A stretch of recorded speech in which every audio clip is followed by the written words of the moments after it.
Searching for greatness in a sea of the dying and shameless.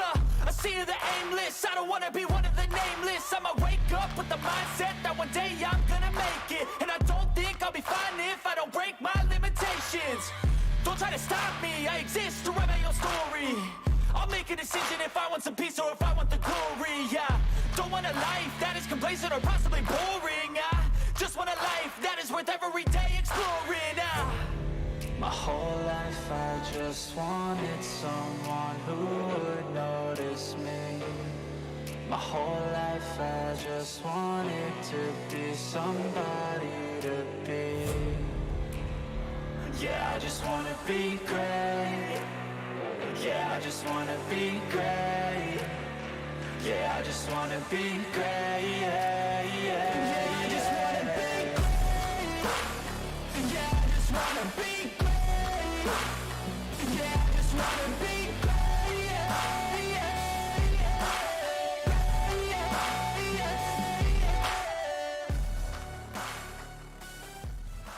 Back at it again tonight, Atlanta Motor Speedway. Virtual Atlanta iRacing last night. It was the NC811.org Grand National Series tonight. The Cup Series turn to go at it. This 1.54 mile hybrid of a super speedway, if you will, as we get ready for 140 laps of action tonight. It's round number 5 of the NC811 Cup Series. 78 degrees, 56% humidity, pardon me. Partly cloudy skies. And tonight we go 20 laps longer than we did last night. 140 laps this evening, so just a little over 200 miles of racing in the Cup Series season. I'm the captain, Chris Scala, and of course, Kevin England joining me here in the booth. Kevin, obviously, Atlanta, this track has been transformed into this, I think hybrid's the best word I can come up with, to be honest with you. It's a half super speedway. It's a half, mile and a halfer. I don't know how else to call it, but it's one of those kind of tracks, and we're in line tonight for some pretty wild racing. Yeah, hey Chris, how you doing tonight? Looking forward to this race. I just don't know what to expect. That's the way it goes when you have a new configuration, a new racetrack, new pavement, new drivers, early season. It's going to be an interesting go here. I've run this track a couple times this week with absolutely no luck. And, we always start this conversation with, how do you think the race is going to go? Tonight? No freaking idea. No clue. No. You have better luck going to figure out the lottery numbers this week than we'll figure out this race. And that's even a reach. But needless to say, it's going to be wild. Last night, a wild race that turned into a victory. I all of a sudden just lost my mind. For Stefan Marinick, who got his first win in his return to the series. What a great finish it was. A wild one where we saw tires getting hot and spinning out within 15 laps of a run. Tonight, I'm being told that ain't so much going to be happening. So I'm looking forward to seeing that as checkered flag waves. As we look at the race info tonight, 140 laps, 100% fuel. And of course, I did put the watch for loose race cars after 15 laps, just in case, because you just never know. When you get what you're looking for here, buddy. I'm sure you want to watch the race on my screen too. And so ready to rock and roll, though. 140 laps, as I mentioned, 3 sets of tires, 100% fuel. We'll see if we almost made it to a fuel run last night. We almost made green flag pit stops before somebody lost the back end. Now, I would show you previous winners, but it'd be kind of unfair of me because this is the first spring race at Atlanta in Sim500's Cup Series on the new track. Last season, it was the 08 track that we ran. Of course, they did run the new track in July or August, I think it was. And Richard Beasley won that race. So, qualifying about to begin here in a second. Before we start that up, here's our point standings as we enter tonight. It is Chad Coleman up top by 21 right now over Mike Kelly. Pedro Mojica sits in the 3rd position. 4th, Adoy Woods. Justin Mons is 5th. Parker Beasley, Comstock, Bentley Glazier, Joe Hudson, your top 10. You see the bubble down there, very tight. 4 points from Calantoni to the bubble. Brian Macklin, Robert Ferry to 3rd, and Charles Van Schaik You're 3 below the bubble as we go into qualifying. Let's get down there on the track. Oh, and looky there, right on cue, the qualifying master, if we shall call him that. Tyler Dalton gets on track, and I'm going to do something a little different. Of course, he did win the pole last night at the Atlanta Motor Speedway in the Xfinity, or the Grand National Series. So tonight, if he wins the pole, we're going to talk to somebody else. And we're going to do that just for the fairness of superstition that maybe we're causing Tyler by talking to him when he wins the pole. Little Stevie Wonder. Yeah, a little, well done. Yeah, you know, this racetrack, the first job is to try and qualify up front. It's hard to pass here.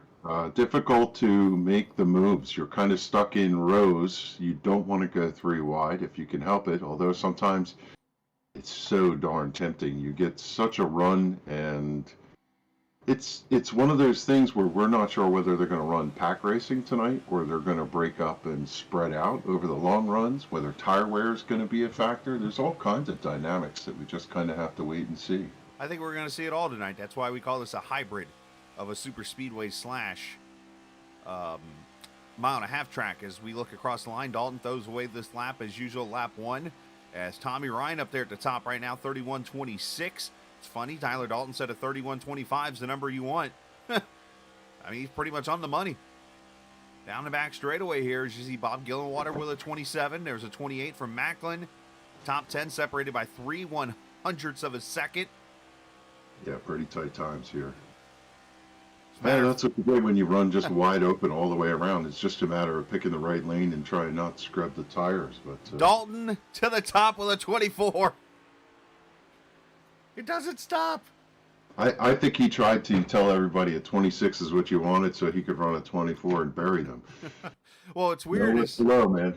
That is like the largest separation between position. When you look at it, it's 2/100ths to Tommy Ryan, but then you go all the way down this grid, and everywhere down until you get to 20th, 19th and 20th, there's another 2/100th separation. Everything else is 1/100th or a tie. It goes to the 1,000th.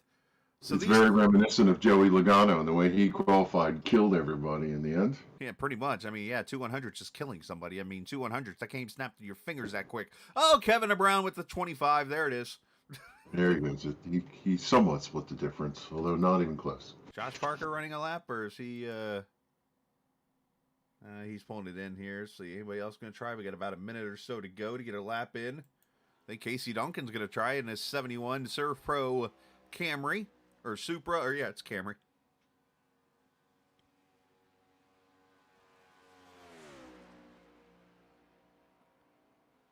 Casey, a little bit of a proud owner, if you will. His one of his drivers in that team of 4X Racing is some Xfinity Series driver named Austin Hill. You might have heard of him recently. As Duncan crosses the line, 31st right now. But, of course, that was a throwaway lap. He ran the top the whole way. He's going to run the bottom here, about halfway up. Sets up the corner here. Paints that white and red line, which, by the way, is out of bounds tonight. And one thing we should mention, too, here, Kevin, if you watched the races this weekend, you might have noticed the lines were different. I hate when that happens. He crossed the line as time ran out. But the lines are different on the front straightaway now. So because of that, the angles were more smoother on the front straightaway at the real track. But we still have I guess you call it the old track, but the 2022 setup here. So quad oval, yeah. So it's going to be interesting. All right, let's bring up our pole sitter here and have a quick word with him. Actually, nope, we're not going to bring up our pole sitter. Gotcha. We're going to bring up our second place starter in this one. And that happened to be Kevin DeBrown. Kevin had a pretty decent run going last night and had some issues in the end. So let's get Kevin up here. And Kevin isn't quite the Pole Award winner tonight for Know What's Below, 811 Before You Dig Pole Award winner. But he's going to start second. And we're trying to do some different kind of juju here, Kev. So forgive us. As usually, we'll talk to the pole sitter, but you're starting second tonight What do we expect tonight in this race? Because I'm thinking we're going to see some different stuff than we did last night. Oh yeah, definitely. The car handles 100% different than last night. Also, I think you are giving me bad juju pulling me up this early. But yeah, we noticed it's definitely tighter on the top. You got to lift just a tad bit, especially if you have a run behind somebody, because you're going straight in the wall if you don't. Is that maybe a lack of rubber up there? Honestly, I'm not 100% sure. All I know is that we were 5 laps in a run, almost plowing down the wall. Well, we don't want that, man. Well, hey, best of luck here tonight, and go see. We'll go get that Pride machine into Victory Lane tonight. Thanks, guys. All right, buddy.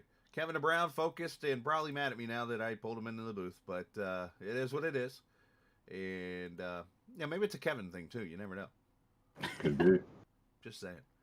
Get him down a team name.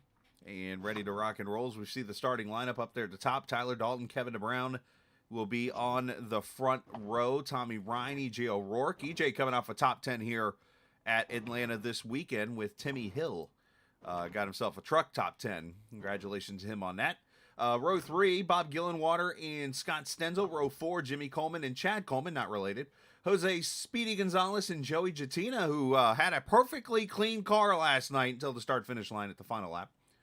And you'll see the rest of the lineup go through the field here. And Mike Montesi, 11th. Ryan Macklin, 13th for Dory Woods. Yep. Not the qualifying time he was looking for, as he's been really fast lately. Donnie Leah back with us tonight, 14th starting spot, 15th tonight for Pedro. John Higman Jr. going to start in the 16th spot. Mike Chaya in the number 5, he starts 17th. Outside is Charles Wood in the number 40. Joe Hudson in the 15 starts 18th. 19th starting spot. Oh, got that wrong, sorry. it happens. That's why I was just letting it kind of flow with See if it. I can get it. Okay, let's come back to it. Go ahead. Ben Glazer is going to start 20th. There we go. I got the names, just the wrong numbers. It happens. It happens. Well, I did notice Jeff Ryan did not grid, so 44. Nope, I'm sorry. Mike Chaya didn't grid either. So 43 are going to take the start. However, more could actually join this race when it's all over with. And in this series, they take all starters. It's not one of those where you either make the race or you don't. So, but a big shout out to 811. Of course, the Pole Award winner tonight, Tyler Dalton, in that 811 car. So, all right, 140 laps, as we said. That'll make up a little over 200 miles of racing. Atlanta Motor Speedway, next-gen cars. And race number 5 on a Monday night of Sim500 in the 811 Cup Series. Green. Green. They come up through the gears. They will not get to 5th till they get about over towards the 3rd turn. They're going to go side by side here. Generally, the bottom has a little bit of advantage as they pull through, but that top lane really gets a run up off this corner to the backstretch for the first time. And look at the outside line. Number 1. Kevin DeBrown getting a big push from EJ O'Rourke, who shoots down. He wants to lead this first lap in that personal comfort Chevrolet. And, of course, the cameras tonight presented by TrackCams22.com. You can check them out online on Facebook, in the iRacing forums, and more at TrackCams22.com. As O'Rourke leads Dalton, Tommy Ryan, who I believe was in Atlanta for the race yesterday. Bob Gillenwater up there 4th, Kevin DeBrown 5th. You see that single file, or the inside line, already starting to go to work here. And the one thing I did hear a lot about in practice is this car had grip. I mean, I talked about the looseness after 15 laps. What you see already is now Tyler Dalton goes back to the front, and EJ O'Rourke wants to go back to the front. Oh, boy. Yeah, first couple laps, you can do whatever you want. High, low, turn, jam the car.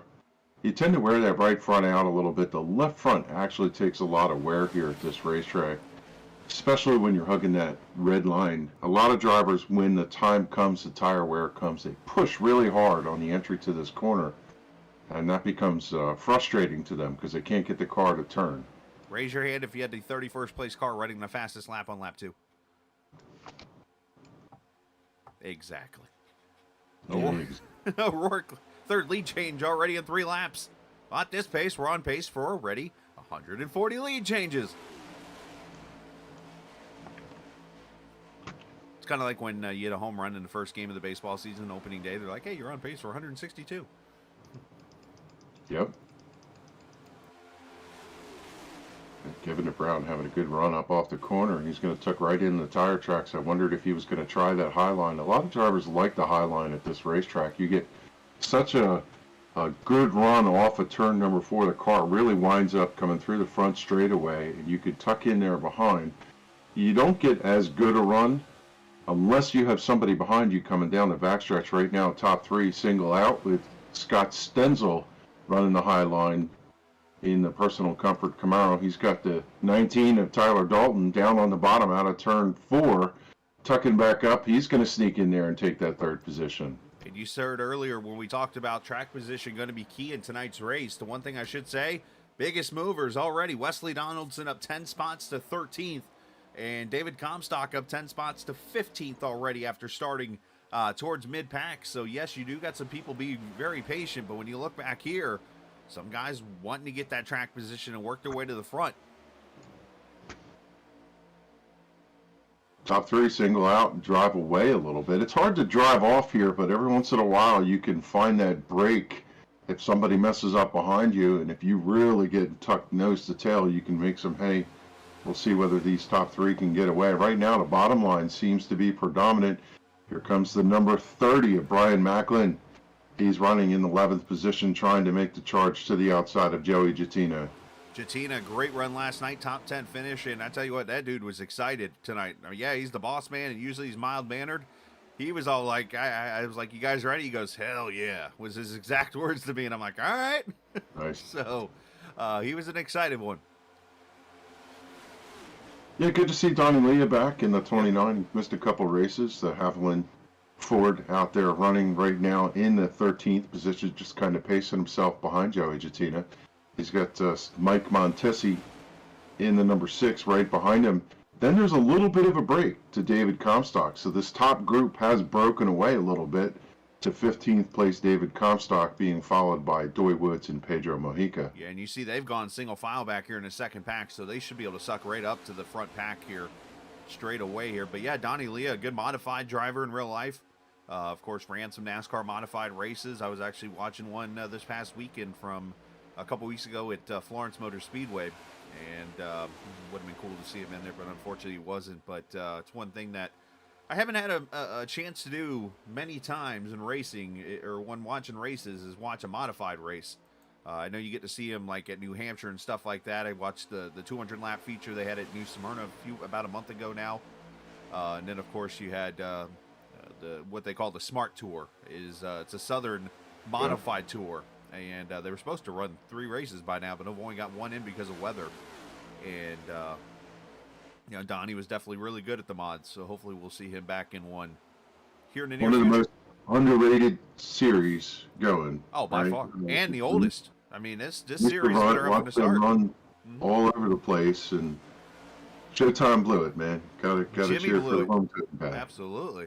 And of course, he's got his son there racing, and then trying to remember if there's another Blewett that's out there racing. I know there's Jimmy. I can't remember the other one.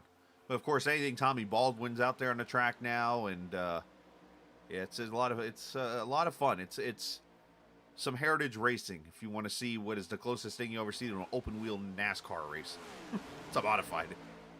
So here's an interesting conundrum coming up. EJ O'Rourke is catching a couple of lap cars. Now, last night at lap 16, a similar situation happened, and we lost a good portion of the field to a big wreck. There was a lot of conversation in the series about where should lap cars go, and they had them going to the top line, and in recent times they switched them to go down to the low line here, and you see Mike Chaya and the 3 of Jeff Ryan go low. Field drifts up. I know that I've experienced it this week. This is how I know. Every once in a while you turn in the corner and the car just does not turn when you're tucked in behind somebody. You try to pull the car down so you can get some air on the front end. It'll just take off and go to the wall. You'll end up breaking a toe link and taking half the field with you. So these guys need to be very careful, but they are deft and they got around traffic no problem that time by. You think they learned their lesson from last night? But well, a couple things with that. Remember, this is the Super Speedway package, so that spoiler is up in the air, so there's not much air flowing to the nose of the car, so you can lose downforce. But to answer your question, and I think this is a good question to answer to a lot of people who might be watching that don't usually do iRacing or any kind of racing, what you're taught to do is a lap car. And it kind of bums me out to hear that this discussion even has to happen when it comes to the side of which side should a car go to. It shouldn't be a discussion, but unfortunately it is. And it shouldn't come down to everybody picks a line and you go run that line. What it should come down to is that driver should have the common sense, as Jimmy Coleman goes to the front, to make themselves predictable to the lap cars, or to the leaders, because the leader's job is to pass a lap car. However, if you are all over the track, then you become unpredictable. If you're running the white or the red line, whatever you want to call that line, white, red, white, then okay, that tells the leaders to go to the top. If you're running the top, then it tells the leaders to go to the bottom. That, again, shouldn't even be a discussed question when it's over with, but unfortunately it is, because it's an unpredictable answer sometimes to a lot of people. Yeah, sometimes it's a school of thought, right? They tell you to run the line you're comfortable with, and other times they tell you to get out of the racing groove. If everybody's on the bottom, run the top and let them go on by in their own pace. I guess the key, as you said, is be predictable. Whatever line you choose, just stay there. Don't do anything crazy. Let them drive around you. Yeah, I mean, the thing about it is, think of road racing, for example. I mean, every driver has the chance, every driver has the right to be on track. Toy Woods about got hit. Somebody got the apron there on the inside lane. It's a different colored paint scheme. That's one reason why I'm like, somebody, I think it's the 48 car. Sure is. Yep. Of John Fowler, caught the apron a little bit, slid up, and thankfully Doy gave him some room there. So back to our conversation. So when you're on track, every car has the right to be on track.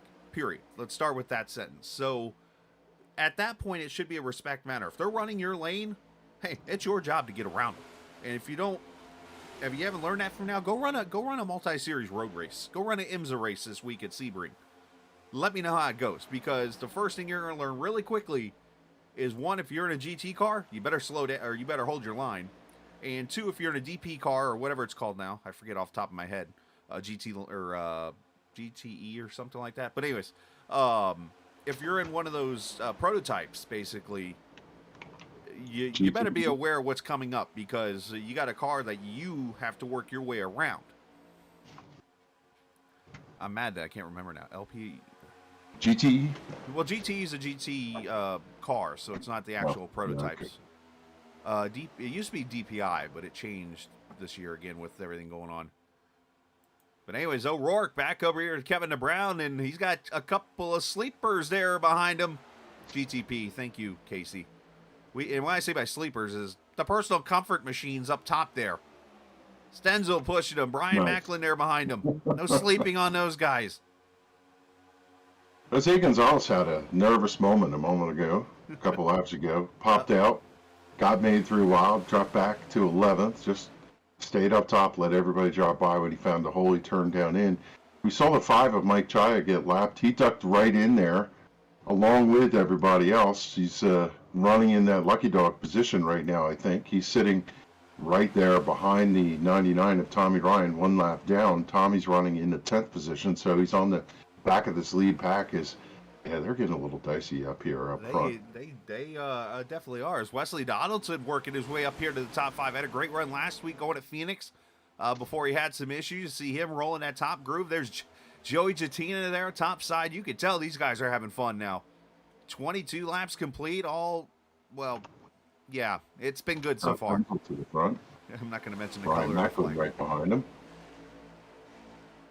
So we've seen a rotating chair here of who's been leading as a race. There's different drivers been able to surge to the front. Truck Series Atlanta winner, Brian Wortman going a lap down. I feel that car gets greener and greener by the week. Yeah.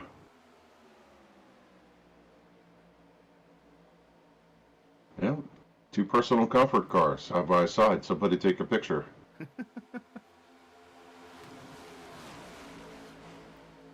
Kevin is just beating on the back bumper of that 41, got him a little bit sideways, gets right up to him, taps him. There was a lot of discussion about whether you could push in the corner. And I think we're getting our answers. You see a little tap, tap, tap going on over there. A little Happy Gilmore there, a little tap, just tap it. Yeah, the one thing I heard in practice was on new tires actually was the worst time to push.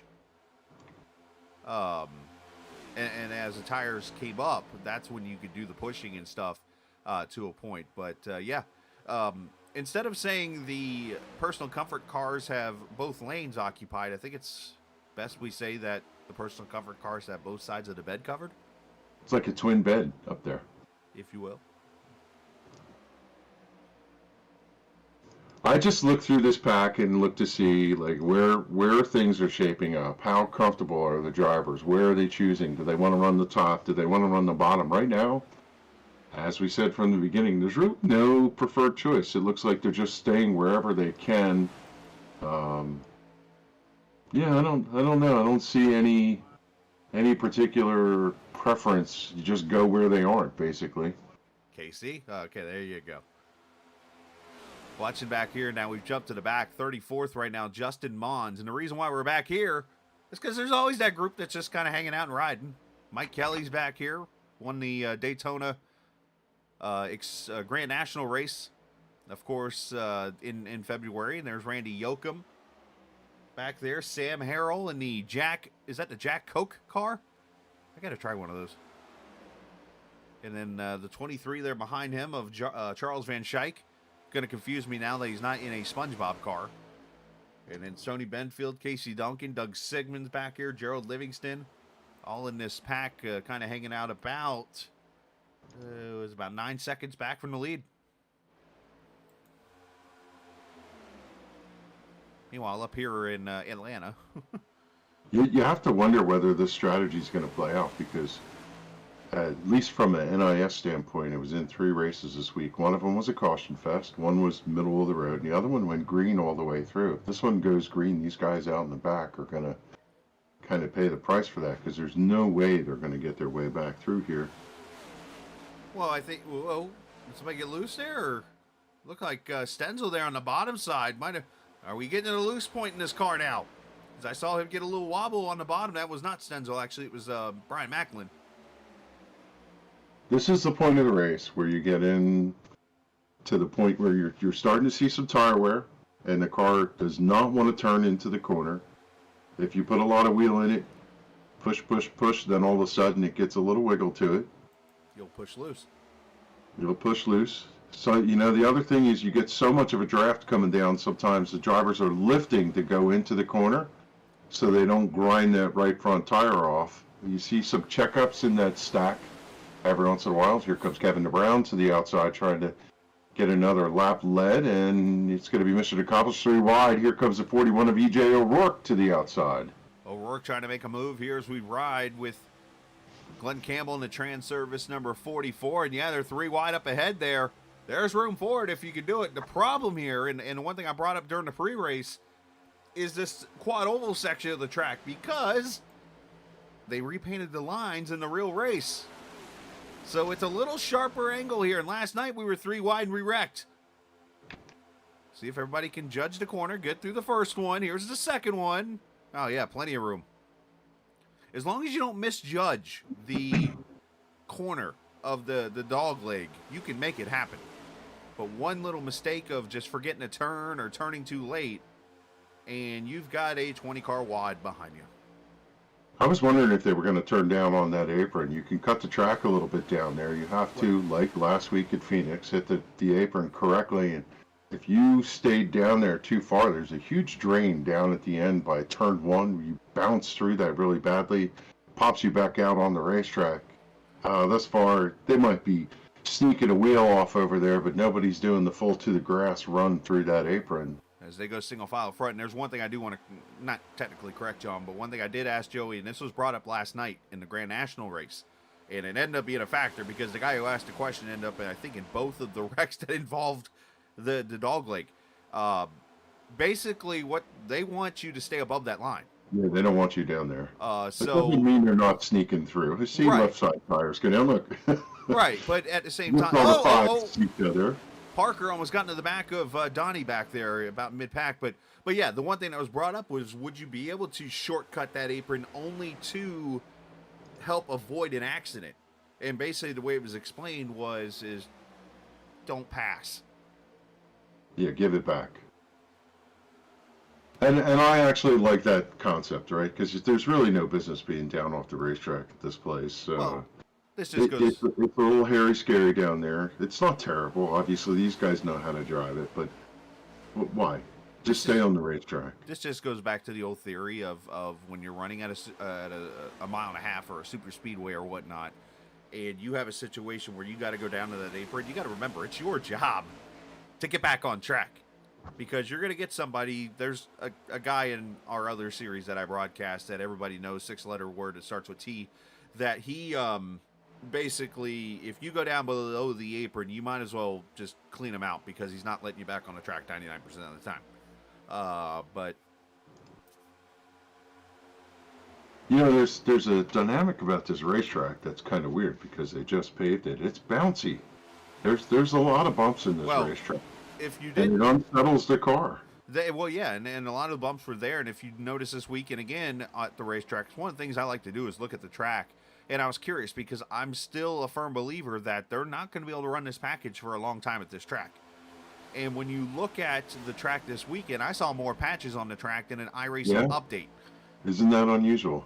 I mean, they went to work, and I'm like, patch in turn one. Oh, there was a big patch in the middle of the backstretch. Oh, and one car in the walls, they're 4 wide.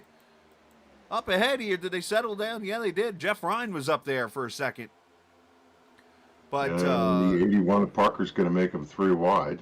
You got to remember, Jeff's a lap down, right? He is a lap down. If I'm not mistaken. So from his standpoint, if he gets he's actually 8 put laps in the down. middle, he's going to have to drop, right? That's the courteous thing to do. He's actually 8 laps down. But yeah, going back to the patch thing real quickly though, is how much, the logical question, how much can Atlanta Motor Speedway spend each race? Because even in this 4-month period that they're going to have between races, they're going to have to go back out there and do work. So how much are you going to be able to patch this thing up before eventually this track's going to start to wear in and not break apart, but wear in to where, guess what? Now all of a sudden you got to make the decision. Do we go back to a regular mile and a half package, or do we, you're not going to be able to run this kind of package at a race? Because, I mean, you go back, go look at the highlights of November of 97 when Jeff Bodine goes 197 around Atlanta.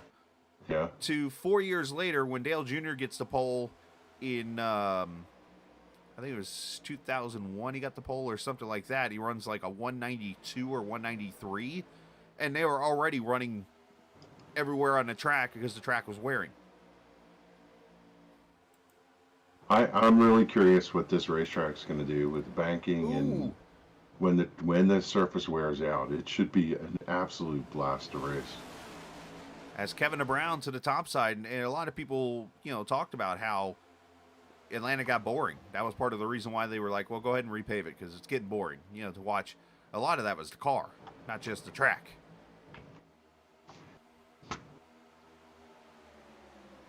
As Stenzel, Kevin DeBrown. I mean, how many lead? Are you keeping track of lead changes like you usually do over there? Because if so, you're probably on the 3rd sheet of paper. Yeah, that's 13. They're rolling through. It's about 1 every 3 laps you get a change there. Brian Wortman goes a lap down again. Yeah. And just a reminder for all those happy-fingered people out there on Twitter. Just kidding. Where is Justin Mullins running in the 34th position?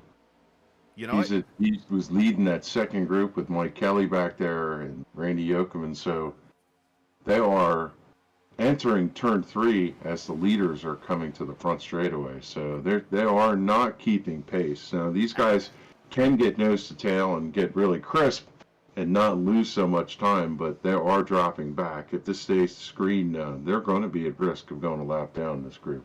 Yeah, which is fair. But they have, I will say this, the last time we did cut to them, they were 9.5 back. It did cut down to 8.2, but they aren't catching them in a hurry, like you said. And I'm sure they're wide open right now, trying to run their own pace. But yeah, they're not like just blowing the doors off and coming back to the pack. So, and they definitely need to get tighter together if they're going to. I think the top group spread out a little bit, which allowed the. Oh, 3 wide. Josh Parker up the middle here on Stenzel, and that's one of those Trans-Service cars at the bottom. That's tight.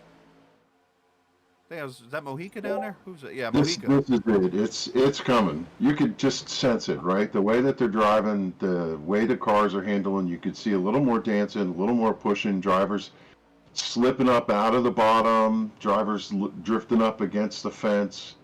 You're right. You're starting to see it. You're right. It is coming. You know what's coming? Green flag pit stops. Yeah, they're all chatting here. I had to make that. I'm trying to keep the good juju going right now. This is some good stuff we're watching. I'm trying to keep away from the mustard-colored handkerchief. Or chief, because technically it's the word. Oh, Coleman jumps to the apron there for a second.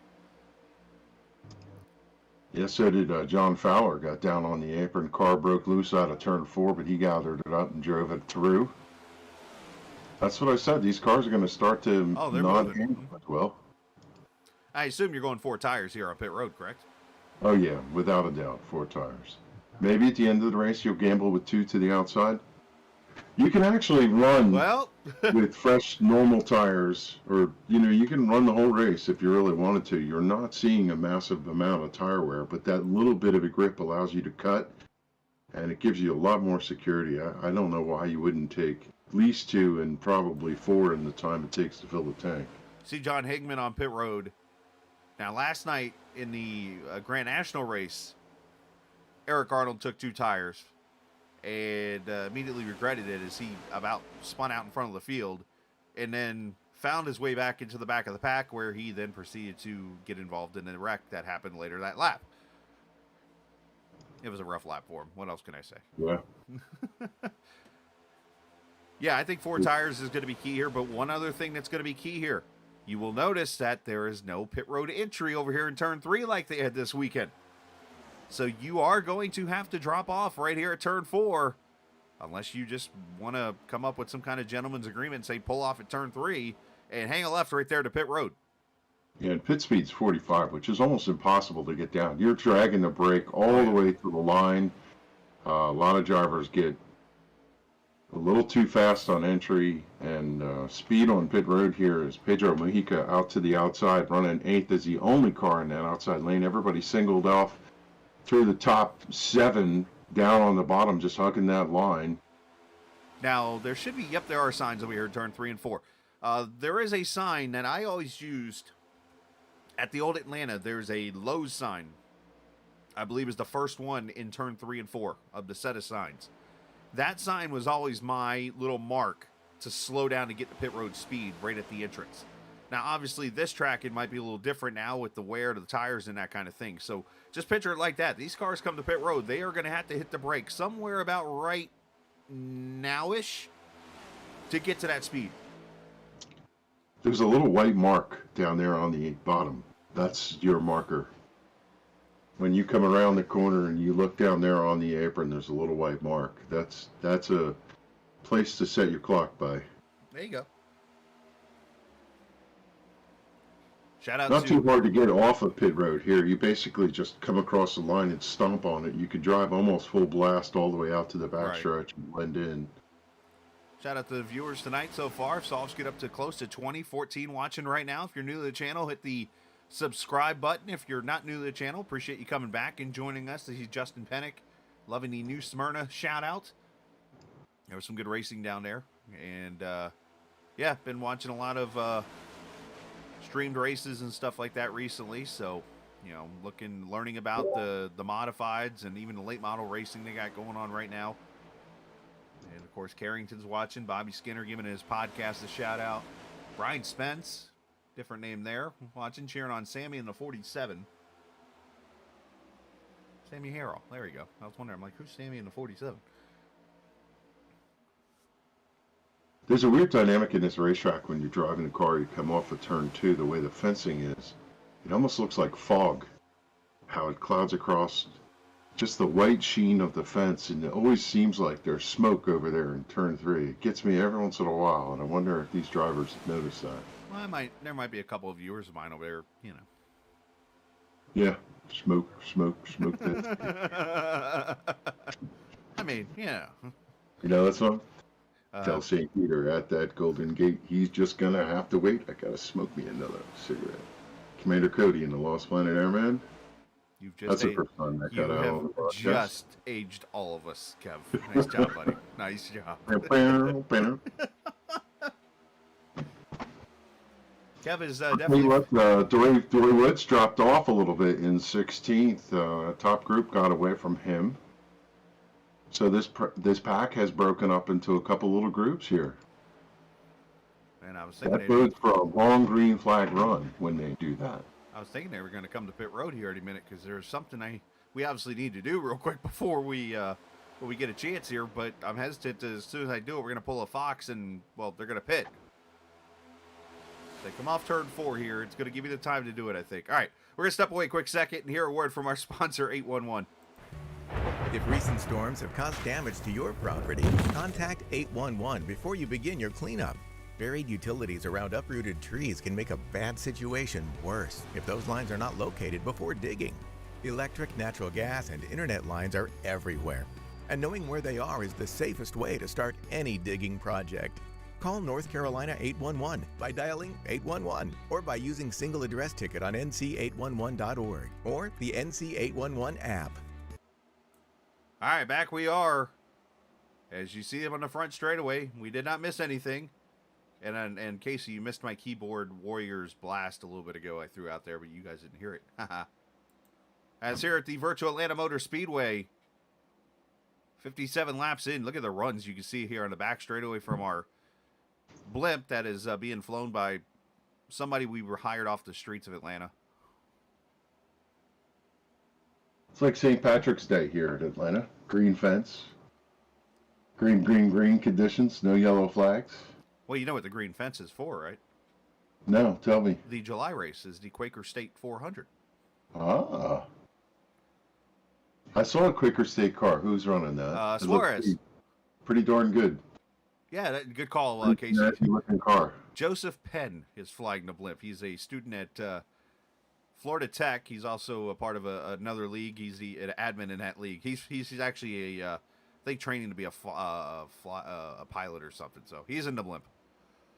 Nice.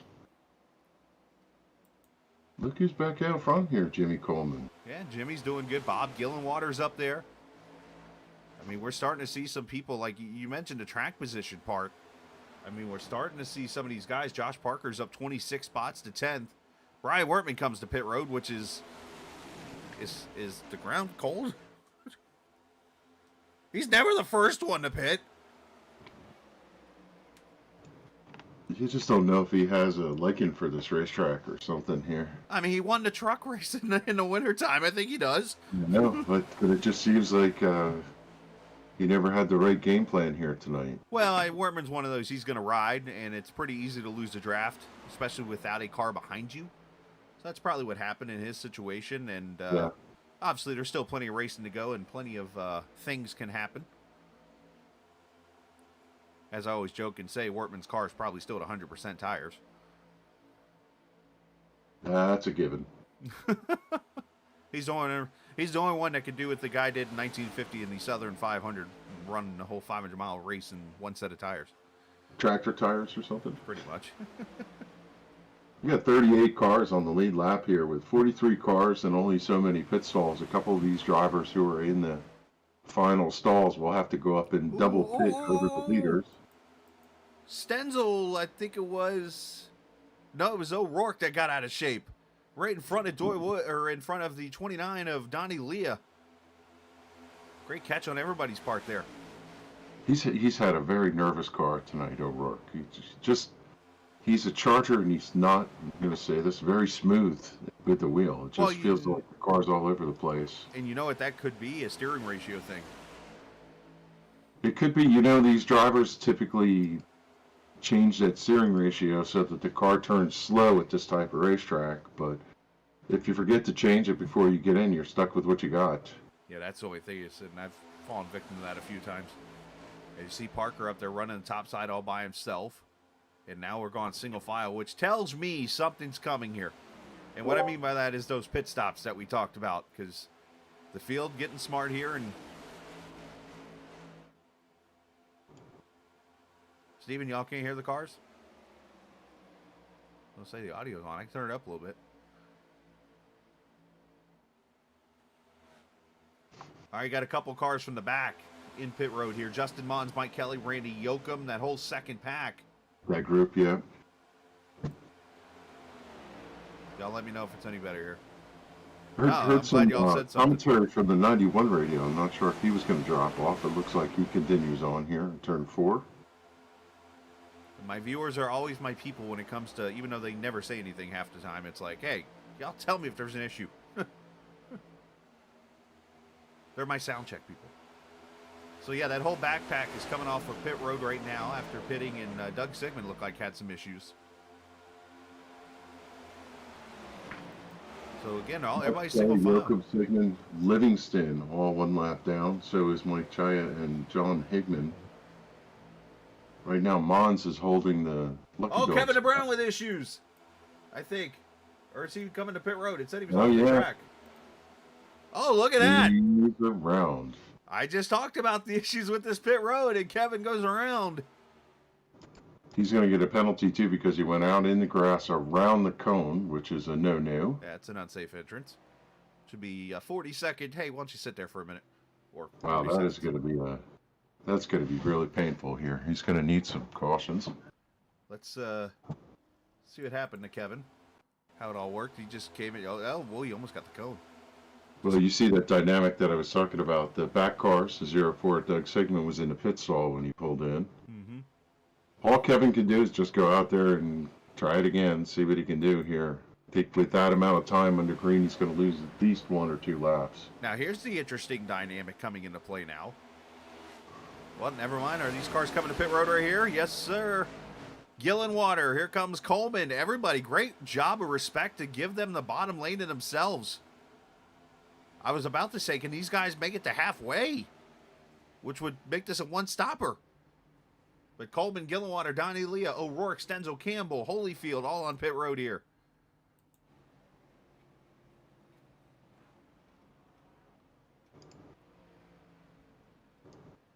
Everybody's kind of single filed out here. I would imagine that means the next run of cars going to come to pit road here. As the group goes by, nobody taker in the top 10. And just to clarify, no, that's not some kind of ghost thing happening between Gerald Livingston and E.J. O'Rourke's car. It's a matter of there's 40 pit stalls, 45 cars. So there is some sharing of the pit stops a la Dover back in the day. Chad Coleman goes to the front for the first time tonight. Points leader up front, yep. Going to pit road maybe this time, which this is the interesting part now, because here comes that. Oh, Wesley Donaldson went to go to pit road and tried to corner and missed, and Tommy Ryan gets it down. And some of these guys that were running out in the back that we haven't talked about might have been kind of soft pedaling the car, saving a little bit of fuel to get a better run here. Which is exactly what you do, and now it becomes a one-stop race potentially. And here's Tyler Dalton, so you wonder if some of these guys fell out of the lead on purpose. Dalton's going to go another lap as Coleman gets ran over, and they both miss pit road. Oh, look down Calatoni. That's going to be close. Oh, who's that? Somebody's out. Oh, and caution is out. Yeah, the 30 of Macklin went out into the grass and slid back out onto the racetrack trying to get it stopped after he made contact with the 38 of Coleman. Looking for Macklin. It's actually probably good for Coleman. I can't find Macklin. Cut to him. Yeah, Macklin did all he could, try not to bring the caution out there, but unfortunately slid across that red line. Whew. Wow, that's going to be fascinating. Now, I wonder if some of these guys have enough fuel to ride around here till the green opens on pit road for them. Yeah, you just got to clutch it, or worst case, you just take the EOL penalty here, unfortunately. But Brian Macklin bringing out the first caution here. Oh, that's why I can't find him. He's all the way up here in 6th. I was looking for him, and now he comes to pit road. Well, cautions breed cautions, and I have a feeling this is going to set this up for change the race. Yeah, I think the aggressive meter, now that these guys have gotten comfortable for 70 laps around each other, which, by the way, very happy for them. That was cool. And they all got fresh tires and no fuel concerns. Wow.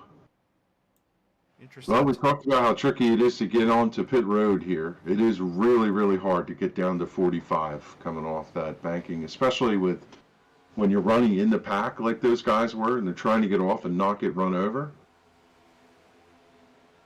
Get off that racing line, it's complicated. Yeah, that one car right there triggered the caution for Macklin. And those two probably didn't help. So, one factor we didn't talk about either, well, the question first off has got to be asked is, one, did these guys practice green flag pit stops? Highly unlikely. Two is, you got to remember, the old Atlanta, by the time you were pitting on these older tires, you were going about 140 to 150 mile an hour. These guys are going about 180, 185 into turn 3. So the speed's a lot higher going to pit road. So you mentioned that mark or whatever. Locked up his brakes coming off of pit road. I wonder if the pit road exit was closed at the time that he got there. That's just an EOL if so. Usually. So Tyler Dalton going to be the leader of this race now after being the last to pit. Joe Hudson up to second. Mike Montesi up to third. David Comstock and Charles Van Schaik now your top 5. Casey Duncan, or I should say Anthony Calantoni there in 6th. Casey Duncan 7th. Josh Parker in 8th. Mohican Beasley now your top 10. I think this is a good chance to talk to somebody. While you're clearing somebody up, Joe Hudson 10th in points, having a good early season. Yeah, 15. Joe looking really good. And I was looking to see if he might be in here, but he's not.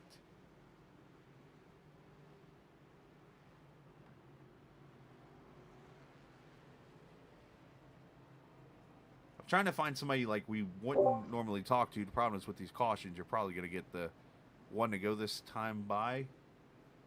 So we might not get a chance to talk to anybody. It's usually the way it goes here. Because remember, it's super speedway setup, so you're able to fly right through it. Yeah, these cautions go pretty quick here. Like last night, I had to show a quick replay of a caution, and we're right to talking, or right to get the conversation done, so we could do an interview real quickly. So yeah, right there, pace car lights are out. So this is a good break for Kevin DeBrown. 1 lap down, not 2. Has the ability to race. He's got a fast car. We've seen him up front all night. yeah. Scott Sidley also 1 lap down. And this clears up a lot of those cars like Mike Kelly and such, who are also 1 lap down. When they pitted, they may get a chance to fix this out, as a lot of cars do in a drive around here. So Stephen Miles watching on stream. We're about to go 30, green. the 54, the 44, the 41, the 29, the 4. I think maybe the 99 all doing wave around here to join the back of the field. As a lot of cars maybe topped off the fuel cell. Did we just wave off the caution? I think we did. Yeah, it's a bit of a mess here. Wave around or topped off, to your point. They made it to the midpoint, so I would think that they were safe on fuel at this point. To lap 140. But as you said earlier, this is going to pick up here. Yeah, we're going to have some cautions. I think they got plenty of fuel. They don't need to stop again. That's my prognostication here. Big word. So I was about to tease that we're going to go turn it up here in a second. We're going to when we get the green flag here. So we didn't get a chance to do this last night. So if you get your speakers ready, I will actually turn the volume up here in a second. I'm going to get everything all organized here and get the green flag this time by. You know, another person, too, we should shout out Doug Roth, who's up there in the... As a matter of fact, let's show the point standings again here as we enter tonight's race. Doug entered this race 16th, so he was actually in the playoffs right now. 20 drivers get in from the Cup side. And as you see, he's in there right now, and by roughly, I think it's about 10 points or so. So it just continues to just run kind of smoothly in that 43 car. As once again, we're going to get the 1970s style NASCAR restart, it looks like here, where the lap cars started on the outside back in the heyday. Before the 90s, they were on the inside, and now they're double file. So we go back. Lineup straightened out here as you see the drivers talking as to what's going on here. As we go back green, let's turn it up. Presented by FrontStretch.com.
So as you see up front, Josh Parker, I should say, I said Justin Mons, has gone to the front. Parker, or Mons, has been hanging out in the back. As you see one car drop to the bottom, that's Mojica.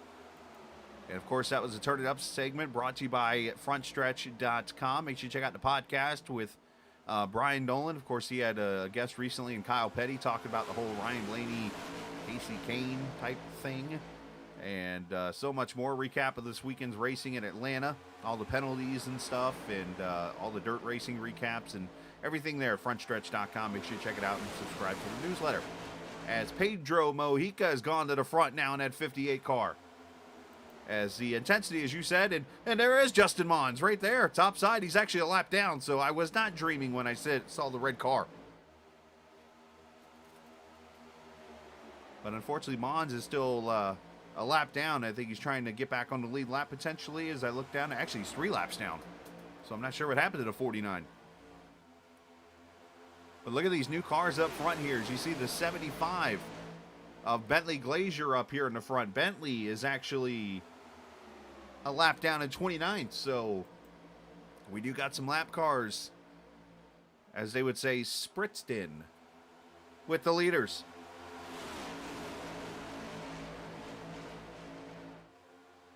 On top of each other right now, 2 by 2 by 2 by 2. They've tightened up front to back all the way through, and you can go back to Mike Kelly in 35th, maybe even further behind them. They are packed and stacked and tracked on top of each other here as you come down the front straightaway. It's incredible how close they're running at this juncture. That was one heck of a rhyme right there. I mean, you didn't slack. Not too bad, right? You didn't crack. Impressive. Who's that down there?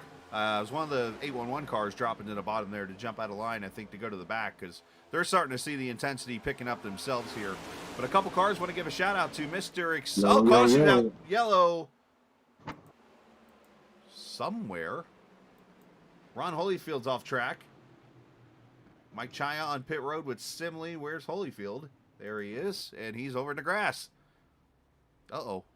Was he the 811 car going to the back and had something happen potentially? Yeah, the 11 car, Holyfield, was the one that was down on the apron. No. He came back to the racetrack and got into Mike Chaya. Didn't think he was coming back in to the racing surface. Scott Simley also involved in this, but this is that deal I talked about earlier. When you're on the apron, these guys technically do not have to let you back on track.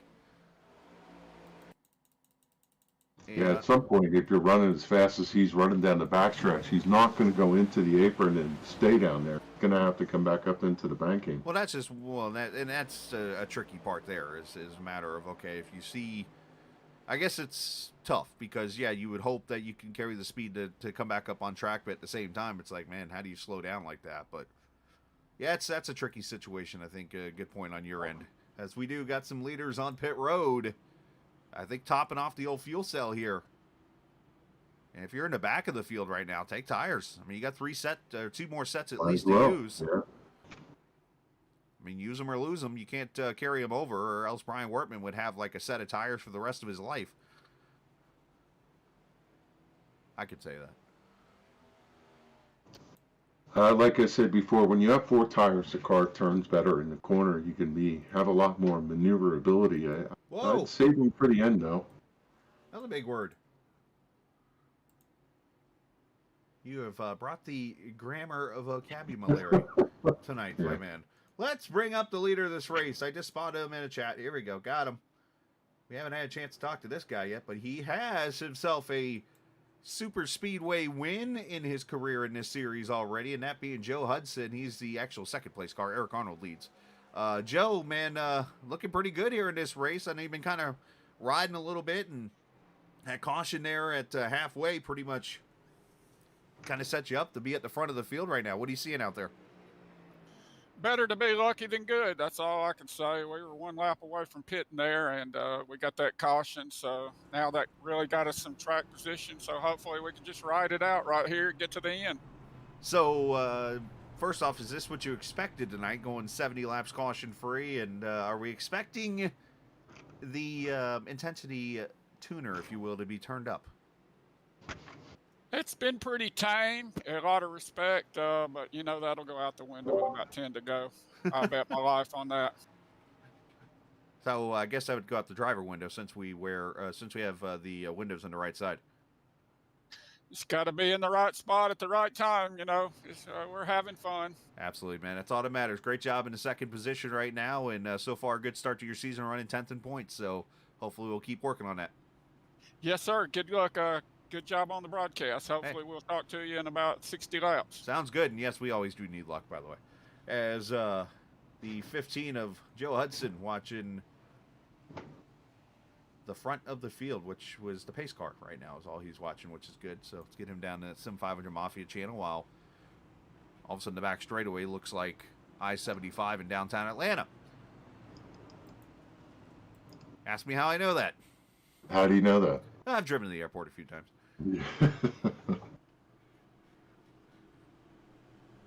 Atlanta's a fun place to go to.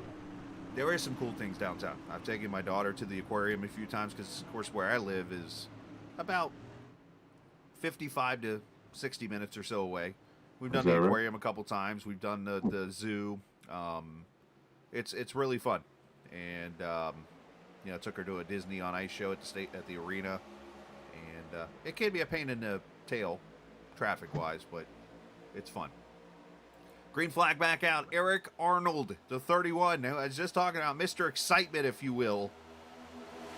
He got himself a top 3 last night in the Grand National race. Runs up front. Tyler Dalton there in second.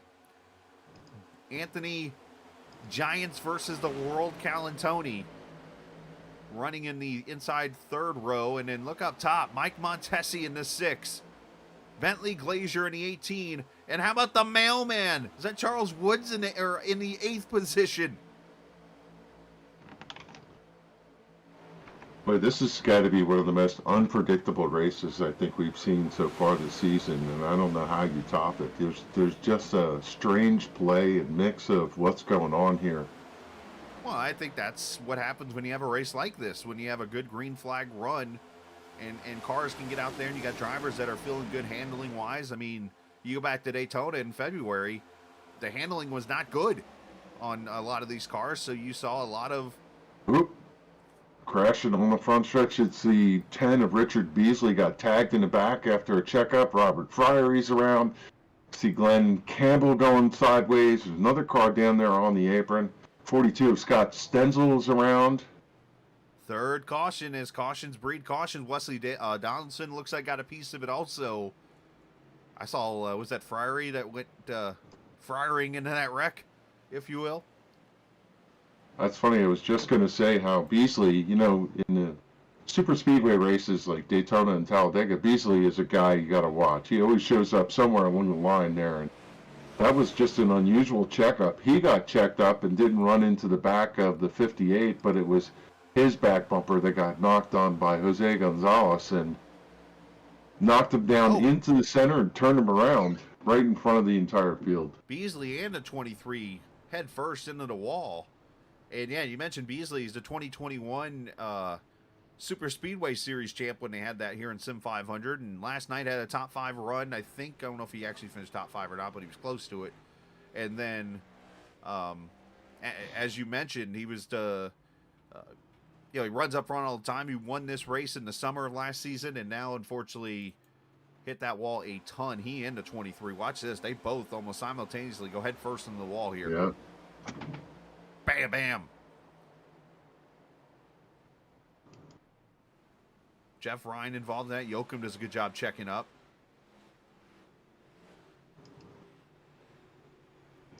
I thought Wesley Donaldson was going to get through, and at the last minute he got nicked by the 42. Stony Benfield. Oh, poor guy. Yeah, the 42. Everything's all good. All right, you can start rolling it. Oh, well, check up. Oh, yeah, okay, so it looks like Beasley got clipped by the white and red car. I didn't see. 26. I'll slow it down here for everybody. 42 gets clear. Oh, yep, they checked up. The 91 gets clear, and then the 44 turns around and gets him again. So basically, it was a big checkup that happened, and that's where Beasley got into the back of the 58, and then obviously Gonzalez nowhere to go, checks out or gets into the Beasley, and then the 23 gets in there also.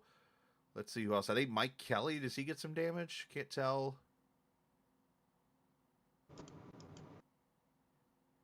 Just wondering where that checkup started there. The 43 looked awful nervous coming off of turn 4. Did a kind of left-right left juke, if you will.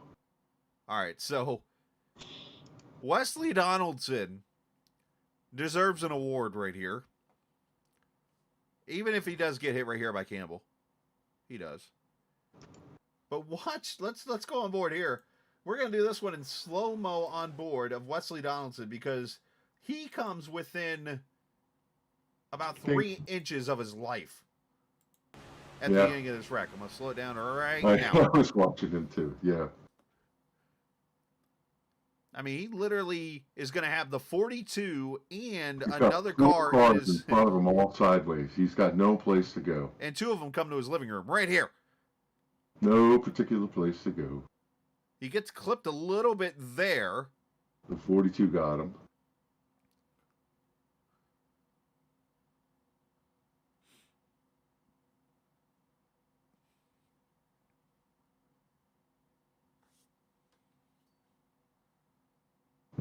There you go. So caution out for the... Come back one more shot. Go to the 40 car just as that thing started. 40 as it started. That's the Charles Woods 40 car. Charles Woods. And I think the conversation that I had with you about Charles. how the car just takes off coming down the straightaway. He came out of 4 and the car just went right at the start finish line. When he turned it back, that seemed to be where the checkup occurred, starting with the 43. As pace car pulls off, Eric Arnold up here in the lead still as we have 45 laps to go as the excitement starts to turn up. Ron Holyfield, classy move on his part on the Facebook page. Said, hey, sorry guys, just made a stupid move.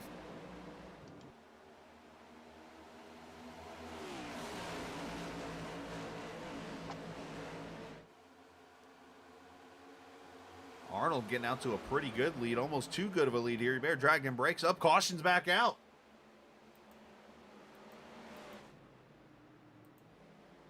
I don't see anything going on. Cars up. Randy Oka maybe back here with the 24.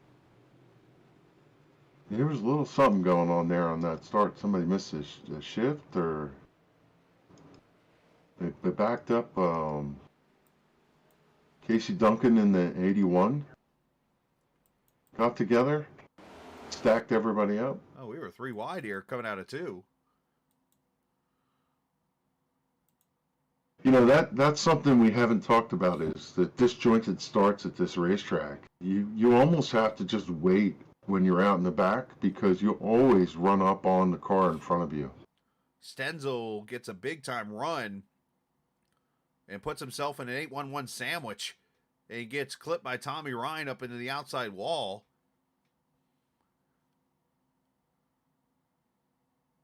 That's what's going to bring the caution out. And who is that car? Everybody drives through the apron like those guys have cooties on the outside. All right, who let it rip? Hey, speaking of, great video of Brad Keselowski yesterday, if you haven't seen it, by the way.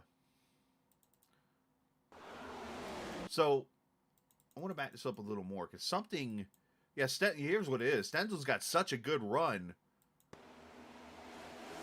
and he takes it, he doesn't check up, goes right to the middle. And unfortunately, Tommy just moves up a little bit, and there's the contact. Oh, look out.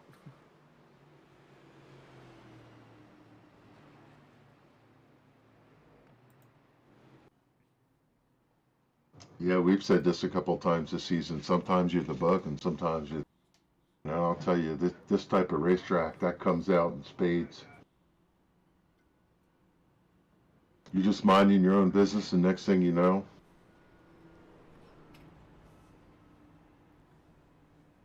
hey, all of a sudden it's splat, you're in the windshield, which a good reminder as we get closer to June, if you're in Florida, love bug season's coming. Everybody's favorite time of the year. Where everybody's front ends go from whatever color the car is to white. yeah, ours turn yellow from the pollen dropping Right. trees in Jersey. Same here. Next 5 weeks, let's check it out. By the way, we're off next Monday night. As kind of the schedule sort of catches up a little bit. Not to mention there's the Easter weekend for the Grand National Series in a couple weeks. So we actually are taking next week off. And then we go to the Rock on April 3rd. Chuck Berry? That's a blast of a racetrack. Yeah, it is. Oh, the Rock is awesome. And then Iowa coming up April 10th. Bristol. Another good racetrack. Yeah, and then Bristol after that, and Martinsville. So Bristol, baby. basically 4 straight tracks of a mile or less right there in the month of April. When you hit that banking out of turn 2 and slot that car up to the backstretch in Rockingham, there's no better feeling. Man, I'll tell you. I don't know. I like the bumps I coming love off that 4. racetrack. I like the bumps coming off 4. No, woo, woo, woo, Yeah, the woo. whoopsies almost. It's one of my favorite tracks on iRacing. Yeah. Aaron Thomas, you do not want it. Because I started to like Iowa. Yeah, I like the track. I'm good at qualifying at that track. I don't know how I don't do well, but anyways. Yeah, Aaron, love bugs, best way to censor this. Well, just think of the name of the bugs and what they're doing in the air, because it's actually two bugs in one. Terrible way to go. Basically, you hit, and they're flying in groups. It's not just like one. They're like having a party, if you will. And, yeah, they turn your car white, and guess what? The white doesn't come off the car most of the time. You have to find, like, this special stuff or whatever, like a polish or something. Eric Arnold leads back. Top 5, Arnold Dalton, Callan, Tony, Montesi, and Pedro Mojica. Mojica's... You know, Joe's kind of having, I don't know if I want to say this, Joey Jacina, running in 6th right now, having a good run. Bentley Glazer, we haven't talked about him tonight. Doy Wood's been quiet. Oh, Mons gets turned into the wall. Not to cut you off, but Justin Mons in the 49 got turned by somebody. And this race all of a sudden is gone sideways, if you will. And yes, Aaron, you can call it that if you'd like. I think that's, again, another stack up there. Started right in front of him. I'm not sure who's that. Yeah, Livingston on the bottom got checked up, coming up out of the corner. Well, the first thing I saw here is, go back to the beginning of this restart. I think it's the 17 that jumps up to the top by himself with this super, like, Kyle Busch Coke 0400 a couple years ago run. Where's the 17 on my telemetry? It is Kevin Stone, isn't it? Or do I not have a 17? There, yep, Kevin Stone. Right? Yeah. So watch, so Kevin, yeah, look at this. He gets his run, jumps on up. It's the 13 of Comstock. I'm sorry. Jumps to the top here. And then you're going to see Gerald Livingston abort, if you will. Oh, okay. So Mons got put into a precarious. You can see it back there, and I'll slow it down. Mons is at the top, and you're going to see if it goes to that camera view again. It's actually a perfect view. Okay, so right here, if you look up towards the top, you're going to see that green car right next to Mons. So if you look real closely, they're almost 4 wide right here. And you're going to see this car come up a little bit. And unfortunately, Mons comes up, and yeah, it's right there. It just gets hooked.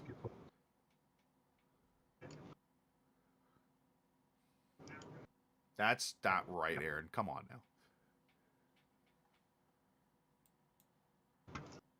now. You know, this is what I expected. We said they ran green all the way through, and I anticipate now that they're on top of each other. I suspect they're getting a little coaching right now, that they will try and be just a little more patient, and if they can get 5 laps under, then they're going to run green again here. Do you think Eric Arnold's doing the coaching? No. I believe JG is coaching. Oh, Coach Jatina. Yes, Coach Jatina. The former Talladega teacher, if you will. He's like Yoga Berra. Boo. Yep. Except I don't think he sounds like Yogi at all. Maybe the baseball Yogi Berra. That's who I meant. Oh, okay. Hey, 20 viewers. All right. Appreciate that. Appreciate you guys watching. Hit that subscribe button as you guys have joined us for the, if you want to call it, the intermission portion of our program.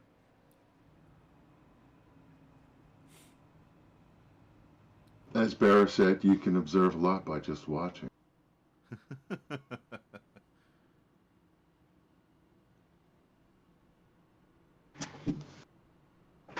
So 37 laps to go. Tyler Dalton back up front with Arnold there. Montesi, as you mentioned, Anthony Calantoni doing a good job.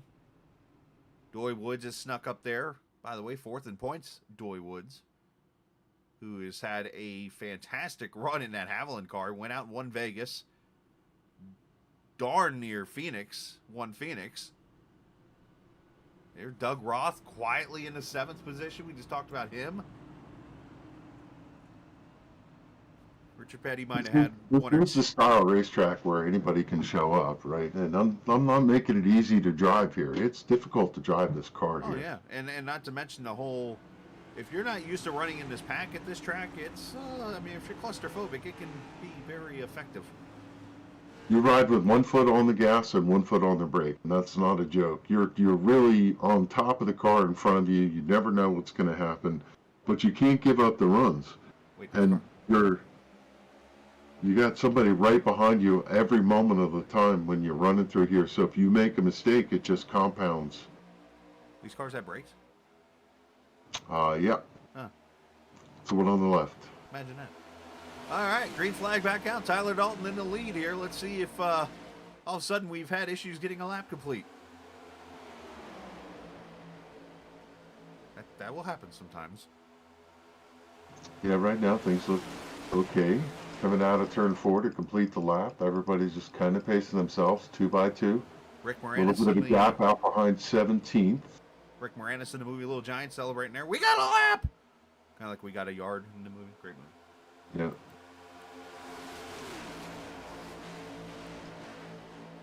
But I think you're going to see the aggression really start to pick. Oh, 3 wide, 1 car out of shape. What a save! Back there, who was that? That Jack Coke car. Who's in that car? I can't remember. Oh, and more contact. Donnie Liam is heading for the grass. Somebody's yelled sorry through Kevin's speaker. I heard it. Yeah, Sammy Harrell's the one that went sideways there on the backstretch. How he gathered that car up, I don't know. That was phenomenal. That was almost a hero moment. Got tagged by the 93 of Kevin DeBrown and was able to gather it up and get the car safely back up to the racetrack. We stayed green. Let's see if I can find those moments real quickly. I mean, And now everything's kind of spread out here. You got quite a few cars off the back of the pack set up, but they're running 3 wide down the backstretch here. all right, so this is the Doy, or the, I keep calling Donnie Doy. But I looked up in the mirror, and when I see the black and the red on the side of your car facing me in that camera shot, look at that, dude. They're 3 wide out of 4. They're 3 wide into 3. Yeah, they didn't settle down at all here. And then Donnie tries to go inside of Higman and forgets that Macklin's down there, and they about wreck.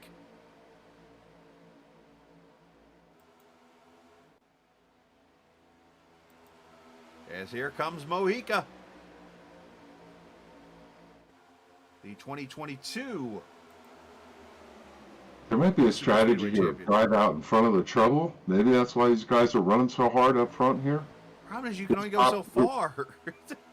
Yeah, this top group is really charging right now. I mean, you have to be aggressive if you want to do that strategy, and then you're risking getting into a wreck. I mean, right now, it's you're either, there goes, is that O'Rourke up top?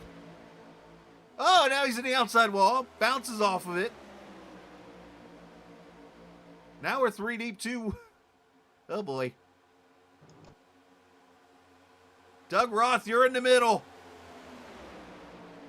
I'm playing spotter now. Yeah. Car middle. Oh, you're in the middle, 2 wide. You're in the middle, 2 wide. Carlo, middle 3, middle 3, middle 3, still there, middle 3, middle 3. On your door. Carlo. On your door. On your door. Okay, Carlo, 1 back. Great job. They got clear of it. And now Kevin's in it. Here they are, stuck in the middle with you. Oh, you just tagged in with Charles Woods. Saved it again. And the 4 of Gillenwater's down there. I don't think this is over yet. No, they're good. Oh, they gathered it up. I don't know, man. That was like picking up eggs off the ground into the basket. Unbelievable. And now O'Rourke's up the middle, 3 wide. I mean, that's one of those moments where it's like, hey, did somebody drop a Hot Pocket or something? Meanwhile, Yeah. Donnie Like, Leah smashes the There's 1 wall. car off the wall. Oh my. I just don't know how to look. I mean, every single turn there's something going on. Up. And then Comstock jumps out of line. They shuffle Eric Arnold out. And now we're starting to see a little bit of a line of team name cars. We don't use spotters. Are you kidding us? What I see here is like the 19. Oh, into the wall! Yeah. Big wreck. That was inevitable. Coleman. Oh, Casey Duncan just clobbered Chaya. Scott Stenzel. Dylan Waters around. Gillen Water. I see the 48. I see Benfield got a Tommy. piece of that. There's a couple cars that got killed in that one. The 5 is done. 42 is toast.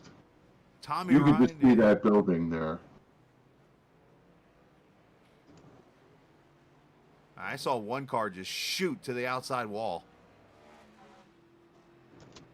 Yeah, they were going down the front stretch. The 11th place car of Coleman was beaten on the back bumper of the 19 at the start-finish line. And just don't know if they lost track of each other there as he got into the 99 going into the corner. And it was game on. They cleared out a bunch of cars on that one. Ooh, some licks there.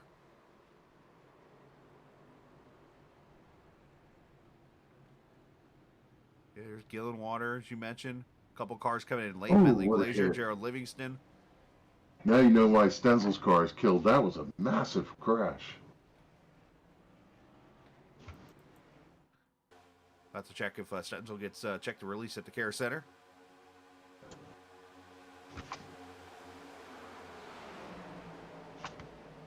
We've not talked about where you want to be safe in this racetrack. I guess the low line where you can take an exit down is the place to go. But Chad Coleman, your point leader, took a massive hit there. He's going to take a shot. No top 5 for him tonight. The pace car.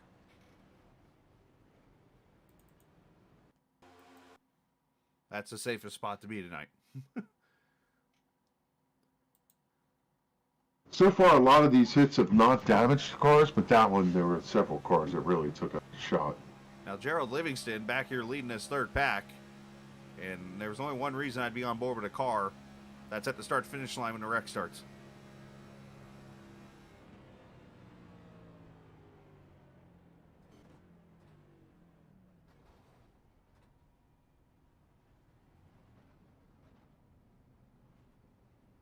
Apparently there was no communication back there.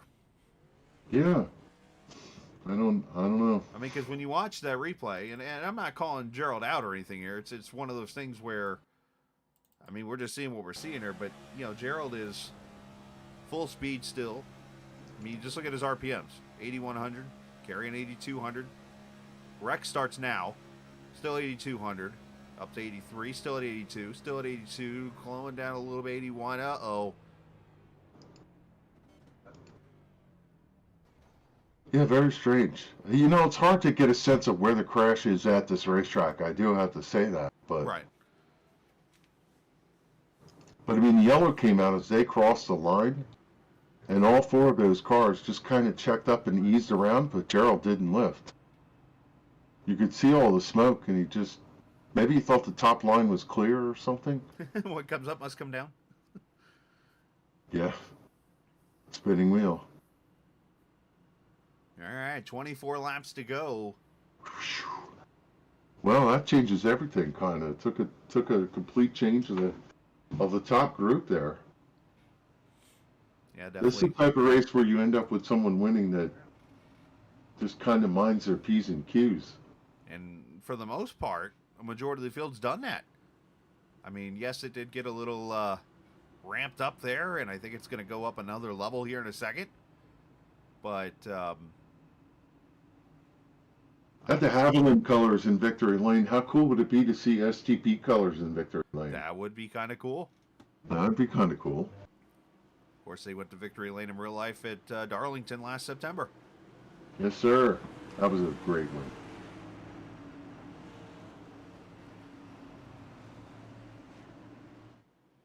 As pace car pulls off, Mojica, Comstock, Parker, Donnie Leah, Eric Arnold, Jose Gonzalez, your front 3 rows. Here we go. I'm sure you can find one in Trading Paints.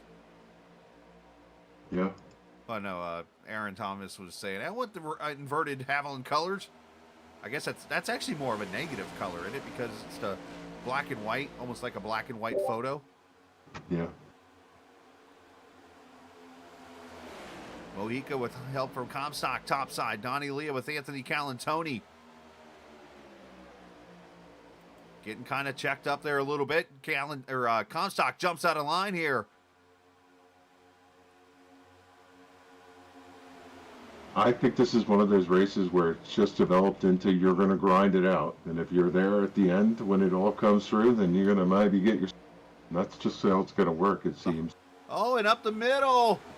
Comstock. Oh, and the 15 gets out of shape in the back. They're trying to wreck. And they're still trying to wreck. Now they're 5 wide. They're still trying to wreck. Somebody went off into the apron. Medina's heading for Marietta. Yeah. I still don't think they've wrecked. Oh, they're still trying to wreck. Now they've wrecked. No, they still haven't wrecked. Man shake just crashed over in turn 1. They're still straight, though. They're still trying to wreck. Unbelievable. His car's killed. Oh, my gosh. They wrecked 10 times there with no caution. That was for 23rd. Oh, that happens. Yeah, there's going to be some finger pointing this weekend. That happens. Like I said, was your car stopped on the No, yard? you know, that's just, you know what he said? Grind it out. Like, pretty Now much. this is going to go green all the way to the finish. Oh, That's you said it. I'm sorry, I did. This is what's going to happen because they're so spread out at this point that you got 20 cars right in this lead group. And if they mind their P's and Q's, You know, the other half of the field's just going to ride around here. And they're going to zip these 20 laps off and we'll be done. I should follow my theory with you. Usually my theory is whatever I say goes wrong. So I should say, yeah, you know what? I'll bet you that. Yeah. Just to keep it green. But anyways. As soon as I say that, somebody's down on the apron. This is fabulous. This is awesome. There's a reason why I've said it 100 times. If you want to see the best super speedway racing in the sim, this is where you watch it. Yeah. Oh, Kevin Brown! He saves Whoa. it! Good grief! How? He had his hands and feet on the wheel there. I think he used his tongue a little bit. I am not going any further on that one. Stuck his tongue out. Joey straightened him back out and got him going. Holy cow, how did he do that? Car was 90 degrees. Watch this.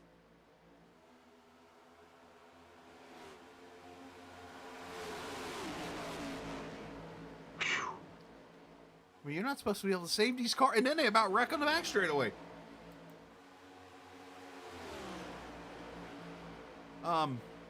What I say, in lap 122, I said it was going to go green to the finish. That's what I said. Okay, let's see how I did. I tried to do a really good job at figuring out the complexity of this, and I think we're going green. I'm telling you. We got a viewer yelling at you now. They're like, dude, that's even out of bounds for this person. No, it's coming. They're going to be green all the way. I think Somebody write it down. I think he's talking about the tongue comment. But anyways,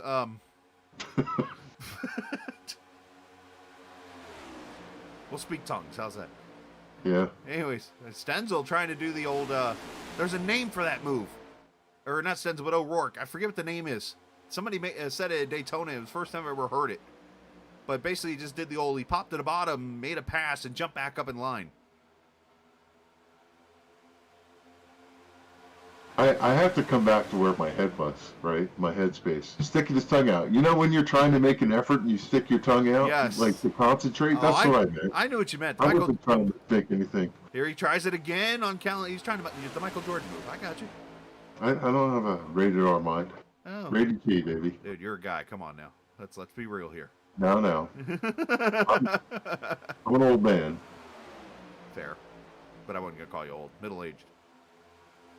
No, they've settled in here. Now people are just looking for any opportunity as they would do, but right now they seem to be... My sense is going to be we're going to get to the final lap and it's going to be bedlam. I can see that. That's where we're going to find it. It's funny you say that because right at the moment you were saying it, I peeked over to see where Brian Wortman's running just to make sure. He's 3 laps down, so I think a Wortman moment tonight will not be happening, unfortunately, unless things happen. Everybody trying to find their right lane, where to go. Calantoni clips the wall there in the 3. 1 car off the pace on the apron. You see Jose Gonzalez up there, top side. I mean, who's your pick to win, fans watching this race? Because I think it's one of those, again, if you're in it, you can win it. 27 cars on the lead lap. Yep, Chad Coleman's one of them. He can even win it. I'll tell you, got to go back to the early part of the race where the 2 car, our winner from last week, Mike Kelly, was a lap down. Got himself back in, and he's currently running 15th right here on the back of this pack. Don't count him out. He tends to find a way to make things go forward. And Kelly pushed his teammate Marinik to a win last night, won the Daytona Grand National race, so yeah, that's a possibility. Calantoni is turned into a super speedway guy. Remember, he had the battle with the 30 for the win in the 500. That unfortunately got turned upside down, but here he is now pushing Mojica up front. You got some really aggressive guys right up here in the mix. So you got Josh Parker, who's there, Donnie Leah, who's not afraid to put the wheel to it. Of course, EJ O'Rourke is there. We got a lap car we're going to be coming up on here. He's in turn 1 right now. And one thing I was curious of, and I noticed it's not really a factor a little bit there in the turn 1, the sun. That's one thing I do remember Atlanta at this time of the afternoon can be a factor, is that sun. Ooh. There was not a hole there. Well, it was, but not. It was so... Claire, that's called clearing yourself in racing. Yeah, that was he should be happy that it was Dalton there. And look at the 43 down here in the bottom. Hey, how about old school here? The STP car pushing the Haviland car. Trying to make that bottom line work. Right now, the top seems to be the place to be. The top 5 have broken away. Well, they're it's so hard to get a run and pass somebody without some help. I think you're going to see some tandem at the end of this. I think that's fair, but I think at the same time also you're seeing more organization out of that top groove. Like you see Roth is backed off, yeah. And that just kills the run for Leah, and a lot of cars go by. Roth needs to try to stick to the rear bump of that 29. And here goes Well, they all stack up and do what Josh Parker just did. He did a kamikaze move down the bottom. He's up to the 4th place. That'll actually Roth contact with Jatina. They almost wrecked.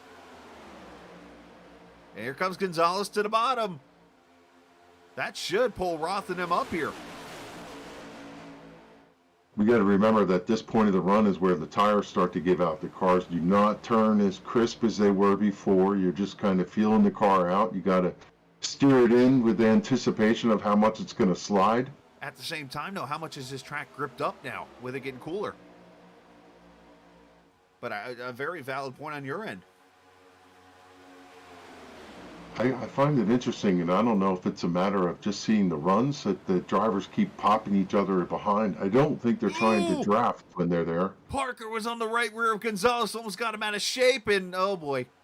Wow, they're going to be 3 wide here. I'm about to eat my crow here. Or how about a burger, since that's a smash burger card? Yeah, let's not smash the burger in the middle, okay? Hey, somebody's got to be the bun. Here I come on the run. I'll tell you what, Kevin DeBrown, he's back in this mix. Coming back on the charge. Jimmy Coleman got the wall a little bit there. Charles Woods in this battle now. He goes to the apron to avoid some trouble. That might be the smartest place to be right now. Go to the apron and just avoid. Yeah, Mike Kelly's right there in the middle, man. There's not a lot sometimes for these guys, and they're coming up on 2 lap cars, running 3 wide. Not sure how that's going to work. Jose Gonzalez gets tapped.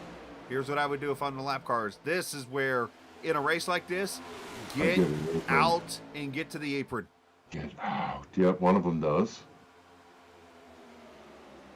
This is a different scenario if you're a lap car now. And that's Coleman. It went across that gate. Oh. Now, Coleman's on the lead lap here, in fairness, so he's okay. I mean, I have no problem with what Coleman's doing. Yeah, yeah. And he went to the apron. Yeah. Now, if he's smart, he can pull up here and try and catch some of that draft and stay with them and be the first car 1 lap down. But his car is damaged, and I don't think he's going to be on pace with these guys. I don't know if I want to be in this pack right now if I'm a lap down. And by the way, we're only 4 laps to go. I did notice that as Josh Parker goes to the lead. I mean, these laps are just flying. I'm like sitting here waiting for something big to happen, and we're just clicking laps off, as Casey said earlier, like the umpire clicker. Yep, I'm telling you. Who's going to make the move? Is anybody, I mean, because you've got, I mean, Callan Tony's the first driver that's not affiliated with like team name or something like that, that's sitting here in his top groove. And there goes Tyler Dalton. Almost puts himself in the wall there. Oh, Doug Roth! Yeah, one car way down low, and there they go. There they go. And that's it. Big Comstock. Wow. Charles Woods on its lid. Woods on his roof. Glenn Campbell hit him while he was upside down. Well, we're going to have green, white, checkered. So technically, they made it to one finish. I'm giving you credit. I'm giving you credit for it. I get a partial attaboy for that one. Oh, here we got a crab. When I saw the one car going down to the apron on turn 1, I knew it was over. We got a crab. Tried to smile my way through it. Wow. Oh, whoa! Oh, man. I think Sigmund was trying to help him. Well, how about that? Now, take the gloves off. If you're in the back, how far back do you, if you're Kevin, I would say top 10 back, do you tires here? Just to, I mean, we got to lose. Or do you stay out here and just get what you get? I'd want track position. Tires really don't make that much of a difference here. I'd stay in it. Okay. I'm in it to win it. I'm with you on that. And we have, Comstock 8th in points. This isn't going to help him very much. You know what that was? We're going to call this wreck a crown bomb. Even though it's not Red Bull, it's Monster. Wow. And what I mean by a crown bomb is a monster with Crown Royal. Did the 43 get tagged? How did that start? It started with the 43 get turned sideways. 43 got tagged and got sideways. For those who haven't had a crown bomb, it's awesome. Anyways, good drink to get yourself a little, what's the word I'm looking for? Loosened up. Charles Woods. He was having such a good run here tonight. Yeah. Tell you the move that was really cool to see in this wreck. Let's go back and get on board here with Kevin DeBrown. Because Kevin is right behind the 13 when this thing breaks out. And Kevin, I'm having a hard time finding people tonight. 93. My cold medicine's wearing off. Yeah, in case you haven't noticed, Kevin is he's down a cylinder. So down a cylinder. Chuck the rod. Here we go.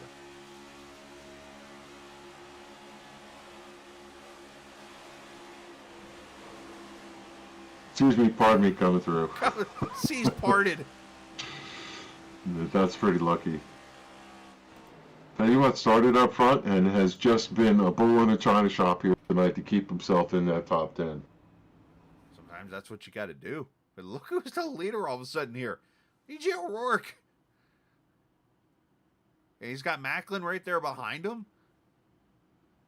And then Mojica's got Parker behind him. So we're going to have some teamwork here as we hit up Sim500 overtime. Tell you, Doy Woods said he was going to win a dozen races this year, and I don't doubt it. He's sitting right back there in a good spot.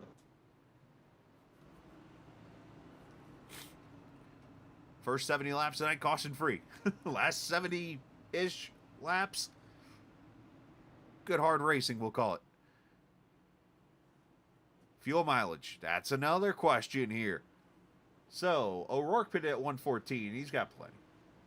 Any questions right now would be Doy Woods, who last pitted at 68, Callan Tony at 72, Doug Roth at 70, Dalton at 72. I like what Aaron Thomas had to say. They spent how many laps trying to wreck? That's fair. That is a fair statement, and they tried really hard, but they didn't get a chance to do it. Now we're going to be green, white, checker, one of two. Hey, and that's probably the appetizer. Count how many times they try to wreck in these 2 laps. I think there's going to be a 3 wide somewhere on the back stretch. Just guessing. You're conservative. I'm at turn 1. 25 cars on the lead lap, and any one of them has a shot to win. Somebody gets a run, they're going to the top here. So here we go. Sim 500 overtime about to be underway. 2 laps. Can we finish this? Dive. We are an hour from Dawsonville. Pretty decent start. Not 3 wide yet. At least in this top 10. Yep, everybody's Now slowed they're up. cranking up through the gears. Oh, outside He's gonna be lane. the first one to jump out of line. Outside. Oh, And there it is. Yep, good call. They ride into 3. I give you credit. It's Tyler Dalton up the middle there. I believe that. Nope, that's Kevin DeBrown. Kevin DeBrown underneath. They get back for yes. They make it to the white flag. Final lap in Atlanta. Here we go. Flag calls it. They're As 3 Josh wide into 1. Parker goes to the lead. Here comes Doy Woods. 3 wide, 2 by 2. Mike Kelly topside getting a run. Can they get this run to the outside? Doug Roth gives Kelly a push. He's going to get right back there behind Doy Woods. Is he going to go to the outside? Oh, Woods Doy's gets going to get turned. turned. They still That's got a an couple open coming door here. there. Off turn 4. A run by Mojica, not enough. Josh Parker wins at Atlanta. Man, you could see that coming on down that back stretch. I thought Mike Kelly was going to get a push from the 43 of Doug Roth there. And Roth got cleaned out, and that's where he lost all the momentum, and there's got to be 7 cars stacked up, 10 cars over there in third and 4. Wow. Well, they didn't ever try to wreck. They just went ahead and did in 3 and 4 coming to the So finish. here's the inventory of crashed cars. 43, 28, 15, 93, 41, 84, 38, 30, 44, 14, 29, 44, and 6. Yeah, the 31 got a piece of that, and the 91 is backwards. I think that's, what, 12, 14 cars? Yeah, that's a lot of cars. What a finish. As Josh Parker once again starts in the back, 36th position. Goes to victory lane here tonight. What a finish. That was a great Wow. race altogether. Yeah. And for Parker, by the way, if you count the duels, it's his 3rd win of the season, but we don't count the duels. It's his 2nd win. He won at Auto Club a couple weeks ago on the season. So, and do a little Polish victory lap. And let's go back to this wreck here. On that restart, Bentley Glazer was 19th, and he finished 6th. Did he pull an Eric Jones? Yes. All right, so Kevin Stone was 21st. He finished 7th. wow. So this run actually comes from like turn 1. And the car to watch is that 41 of E.J. O'Rourke. He's in the middle right now. He's got Kevin Brown pushing him. He's got Macklin on his inside there. So you see Doy right there gets a draft. He just squeezes in there. And they're 4 wide for a split second. Everybody wads it up.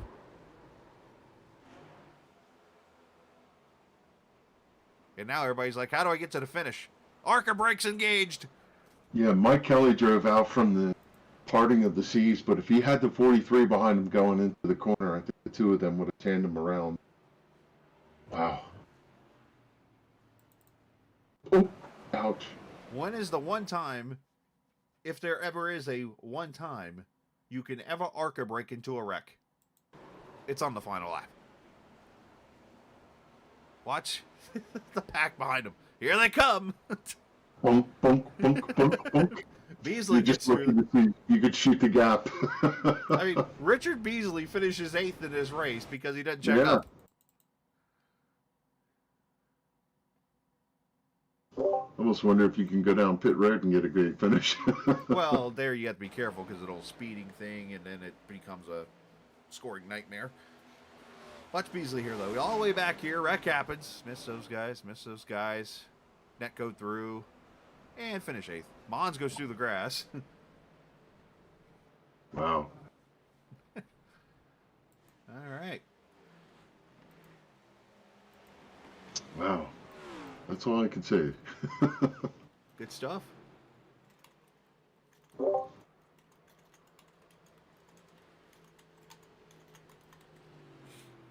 I'm just looking at where a couple landed from a point standpoint here. Some of our top guys took a little bit of a point hit. But Chad Coleman, he got 10th. How does Chad Coleman get 10th? What a rescue that is. Wait, you said what? Chad Coleman finished 10th? 10th? Wow. Good job on his part. He was Under no circumstance should that have happened. he was a lap Good on down him like for- 10 laps ago. Yeah. All right, so final results going to go across the top of the screen, and as per usual, we'll talk to at least our top 3 drivers. I'm sure some people might want to talk about that wild one. All right. Mike Kelly's in the waiting room. He's always ready to talk. So let's go ahead and get... I was smoking hot wife. Hey, I make sure he gets that one out. But, Mike, man, what a finish that one was. We were waiting because you obviously have showed... the super speedway prowess that you've had here in the last couple weeks, and continue your great season with a 3rd place finish, or 2nd, or wherever you finished. 3rd. Hey, you finished 3rd. He always corrects me if I need to. Wow. Yeah. Was that fun? Wow. Chris. Dude. Kevin. Chris. Mike. I was 37th place, 2 laps down. Yeah, we were talking about that, and Yeah. Mike, when you were racing, we said what a recover, and we were watching where you were on that restart. You know, I don't know. You had a drafting partner, Doug Roth, going down the backstretch. And Doug got caught up in that. You were able to just sneak through, but if he had been there with you, I'm wondering if you could have got enough of a push to go for the win. You might have to open up an IRA. I'm just saying. I'm telling you, man, that was the craziest possibly race I've ever been in. I was just looking at the replay here. I got to pause. They're 3 wide under me, wrecking.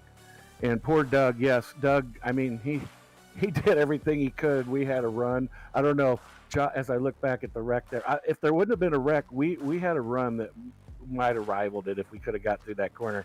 As soon as I saw EJ and Doy start to get together, I just closed my eyes, and cranked the wheel to the left, and somehow I got around that top side without it getting into the wall and scrubbing, which probably wouldn't have mattered because the whole field crashed behind us. But it even left me a chance to go ahead and try to take a shot at Josh and Pedro. But at that point, I was happy with the top 5. And I mean, like I said, nothing went right. I fell back, lost the draft. We maintained, and then we decided to pit a little bit early. Then, of course, at the worst possible time, Oh, by the way, I don't know if you guys noticed, I missed my pit box and had to drive around the whole track again. I did not see that. Yeah, Nope. so that's how I ended up 2 laps down, because when we all came in there, that backpack, we were running in. Like 3 of us missed our pit stall, just blew right by it. Spotter's going, oh, by the way, your box is early, and they were already going by in my side window net. So I had to go around, come back, pit again. That's how we ended up. Right after that, the yellow came out, and then it was just a matter of a lot of luck. Yeah, it was fantastic to watch. So, how first 70 laps? That was you mentioned the issues in the pit stop, but was it surprising? I mean, I say no because I've seen what you guys do at other tracks. To do 70 laps of green flag racing. I was very surprised, but I mean, I was so far, I couldn't even see the pack up ahead, so I have no idea if they were just playing nice or whatever. You know, that happens a lot in this league, where we just have great starts and get off and have long runs, and then just we get there towards the last half of that race, and a lot of brains get disengaged, and everything gets ratcheted up a couple levels, and then it can get ugly.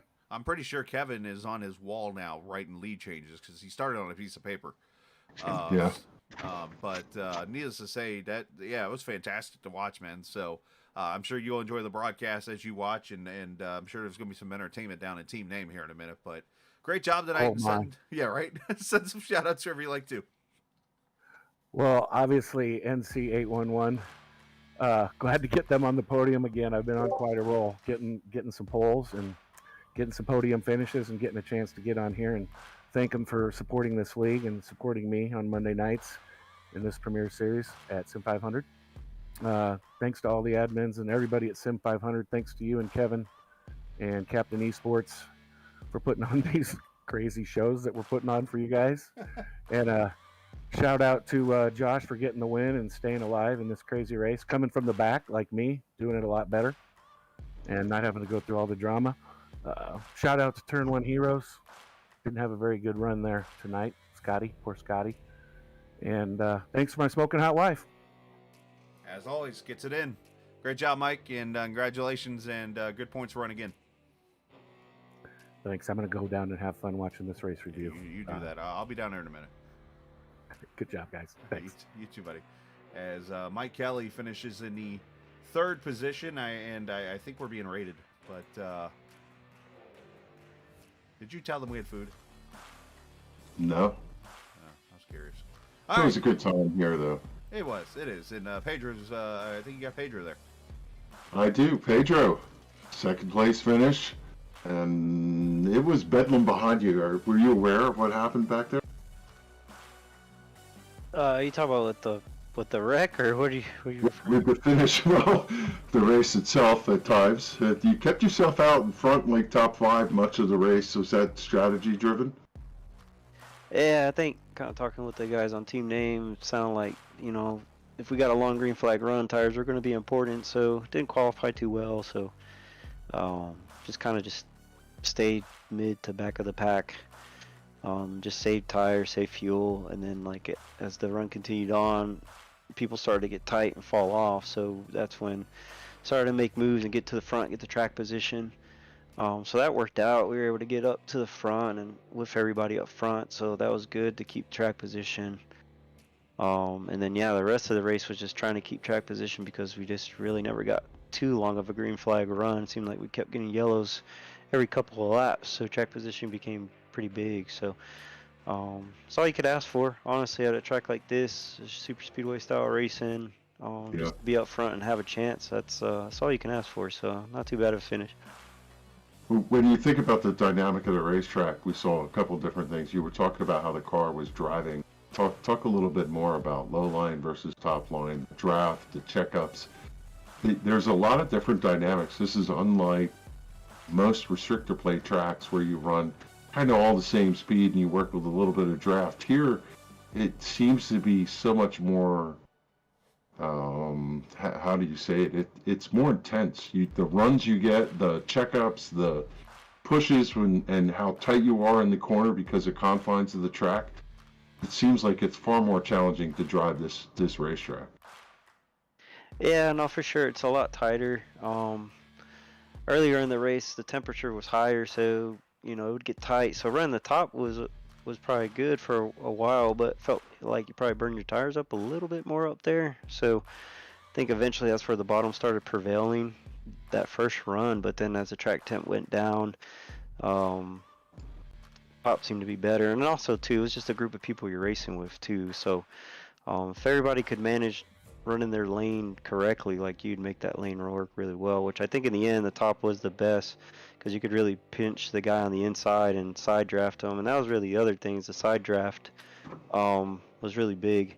It's really big with these cars. So if you pinch the guy on the inside, you get a big run off the corner, and then if somebody's right there on your bumper pushing you, it would be tough. It's just tough to pass on the inside. So yeah, it's a tough track for sure. All those dynamics. I mean, the dog legs too is really interesting. It's the shape of it. Yeah, being the inside guy, got to be a little careful with the guy on the outside because on the outside it feels like you need to cut the dog leg more than you really need to, but it's just the way the visuals look kind of gives you that sense because you feel like you're going to hit the wall. So it leads to a lot of the close racing that you see and a lot of the close calls. Could you imagine the top 5 coming out of this racetrack? What did you think going in? Such a We were talking on the intro how unpredictable this race was at the beginning. You really couldn't forecast what was going to happen. We have no history. Yeah, I think I knew if there was a long green flag run that I would have a good opportunity to get to the front and stay up front from there on. That was just a thing though. It's like last night in the Xfinity Series or the Grand National Series. We just kept having yellow, so we never got a long green flag run where tires even mattered. It was pretty much just survival of the fittest, and we didn't really get that great of a finish there. But yeah, tonight we got a long green flag run, was able to manage my pace and get to the front. So I knew if that happened that we were going to get a top 5 and be battling for the win. So. Yeah, last question for you. Coming out of turn 4 in that final, partners behind you all crashed. Everybody pretty much crashed behind you. Had nobody push you to the end. If you'd had somebody on the buffer, you think you could have mounted a challenge out of turn 4 for the win? I mean, yeah, I was hoping the bottom would have got there sooner. But it just never really happened. It's like EJ was kind of my best hope, but he sounded like he was going to try to help Doy. And we were just all kind of in a weird position. We weren't all lined up. So, pretty much my best bet was like, well, hopefully Macklin gets through the wreck, which unfortunately he didn't. So it was just, me and I think Ron Holyfield, I think made it through the wreck. So he was to my outside. So that didn't help because he was side drafting me a little bit. And yeah, Josh pretty much didn't have to worry about much after they all wrecked.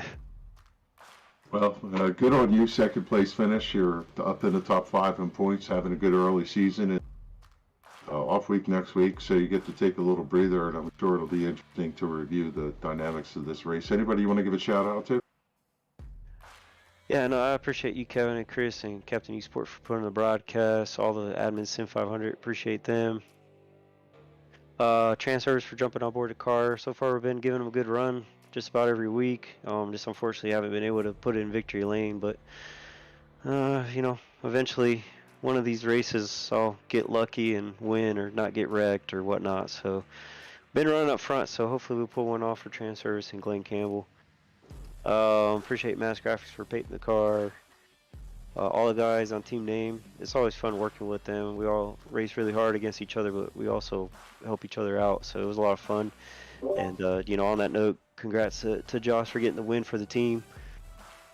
Did everything right. Did a good job. So congrats to him. And then yeah, appreciate the family for letting me come and hang out for a little bit.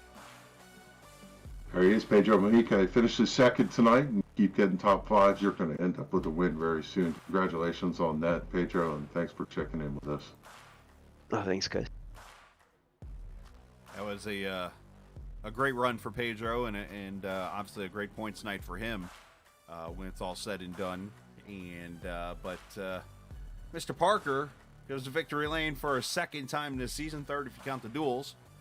But definitely showing that prowess, working his way up there through the field. And, well, that made it a little tough for you there at the beginning, Josh, because no yellows for the first half of the race. But you still found your way up there in the top 10. How hard was it to be patient, knowing that, obviously you can't do too much 3 wide, even though we showed at the end you could do it. But it's not the easiest thing to do. It was definitely interesting because it was so hard to pass like it was yesterday. But yeah, it was definitely, the patience was definitely, it was hard to be as patient as you needed to be. But luckily it paid off at the end. Talk about how big a win this is, obviously for you to do the starting in the back like you always like to do, and already have a second win and have a pretty good start already to your season. I wasn't expecting this one, to be honest.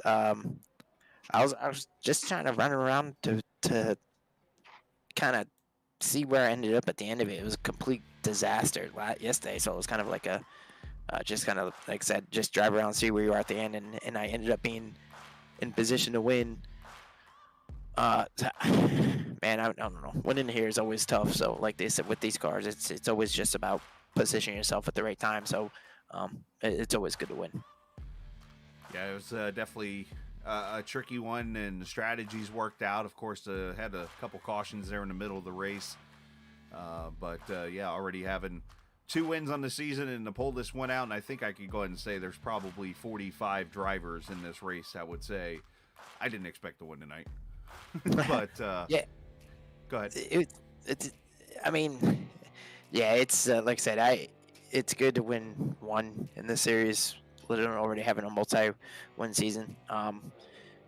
Normally it feels like I'm having the luck Pedro normally has, and just kind of finish second, third, Right. until you win. So, I feel bad for him. I told him, I was like, man, because I didn't lift on that restart. I told him, I was like, hey, I'm with you to the white flag, but like he was saying, when you're in the lead, you're just like a sitting duck, Right. unless you just want to finish second. But I don't think many people just want to finish second. So, being second, coming to the white flag, I kind of knew it was my race to lose, as long as I did it at the right time. But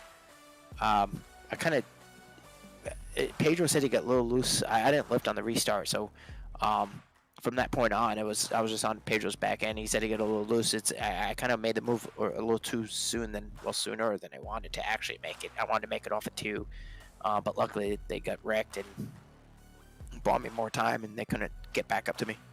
Yeah, it definitely helped out, and not to mention too, when you're running in second, the one thing you do want to get to is the white flag, because obviously if you don't, then you got to re-rack them or whatever, and it allows you the opportunity to get that win, and doesn't promise you're going to get it, but at least you get the chance to go get it. So, but man, great job tonight. Send some shots wherever you like to.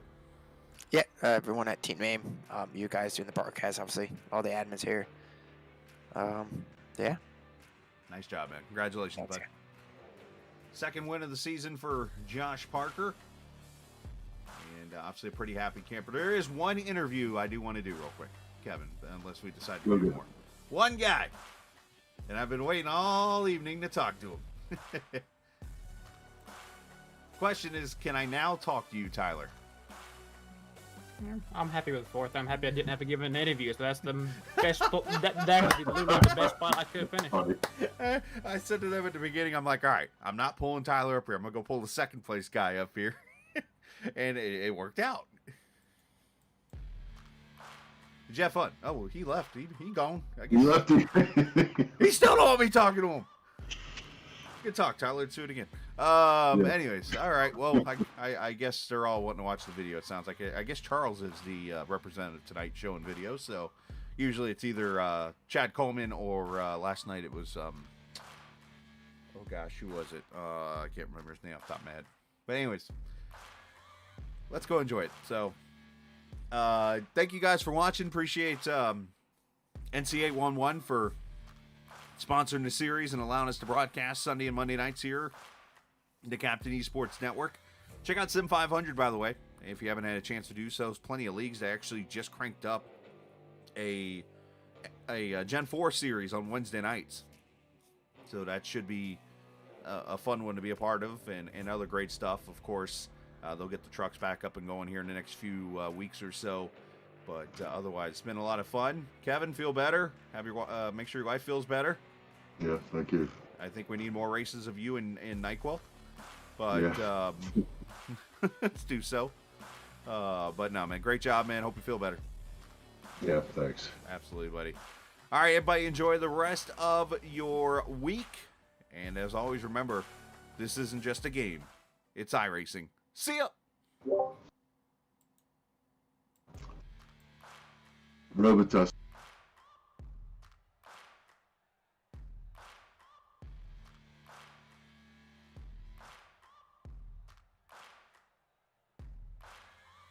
Searching for greatness in a sea of the dying and shameless. A sea of the aimless. I don't wanna be one of the nameless. I'ma wake up with the mindset that one day I'm gonna make it. And I don't think I'll be fine if I don't break my limitations. Don't try to stop me, I exist to write my own story. I'll make a decision if I want some peace or if I want the glory. Yeah, don't want a life that is complacent or possibly boring. I just want a life that is worth every day exploring. My whole life I just wanted someone who would notice me. My whole life I just wanted to be somebody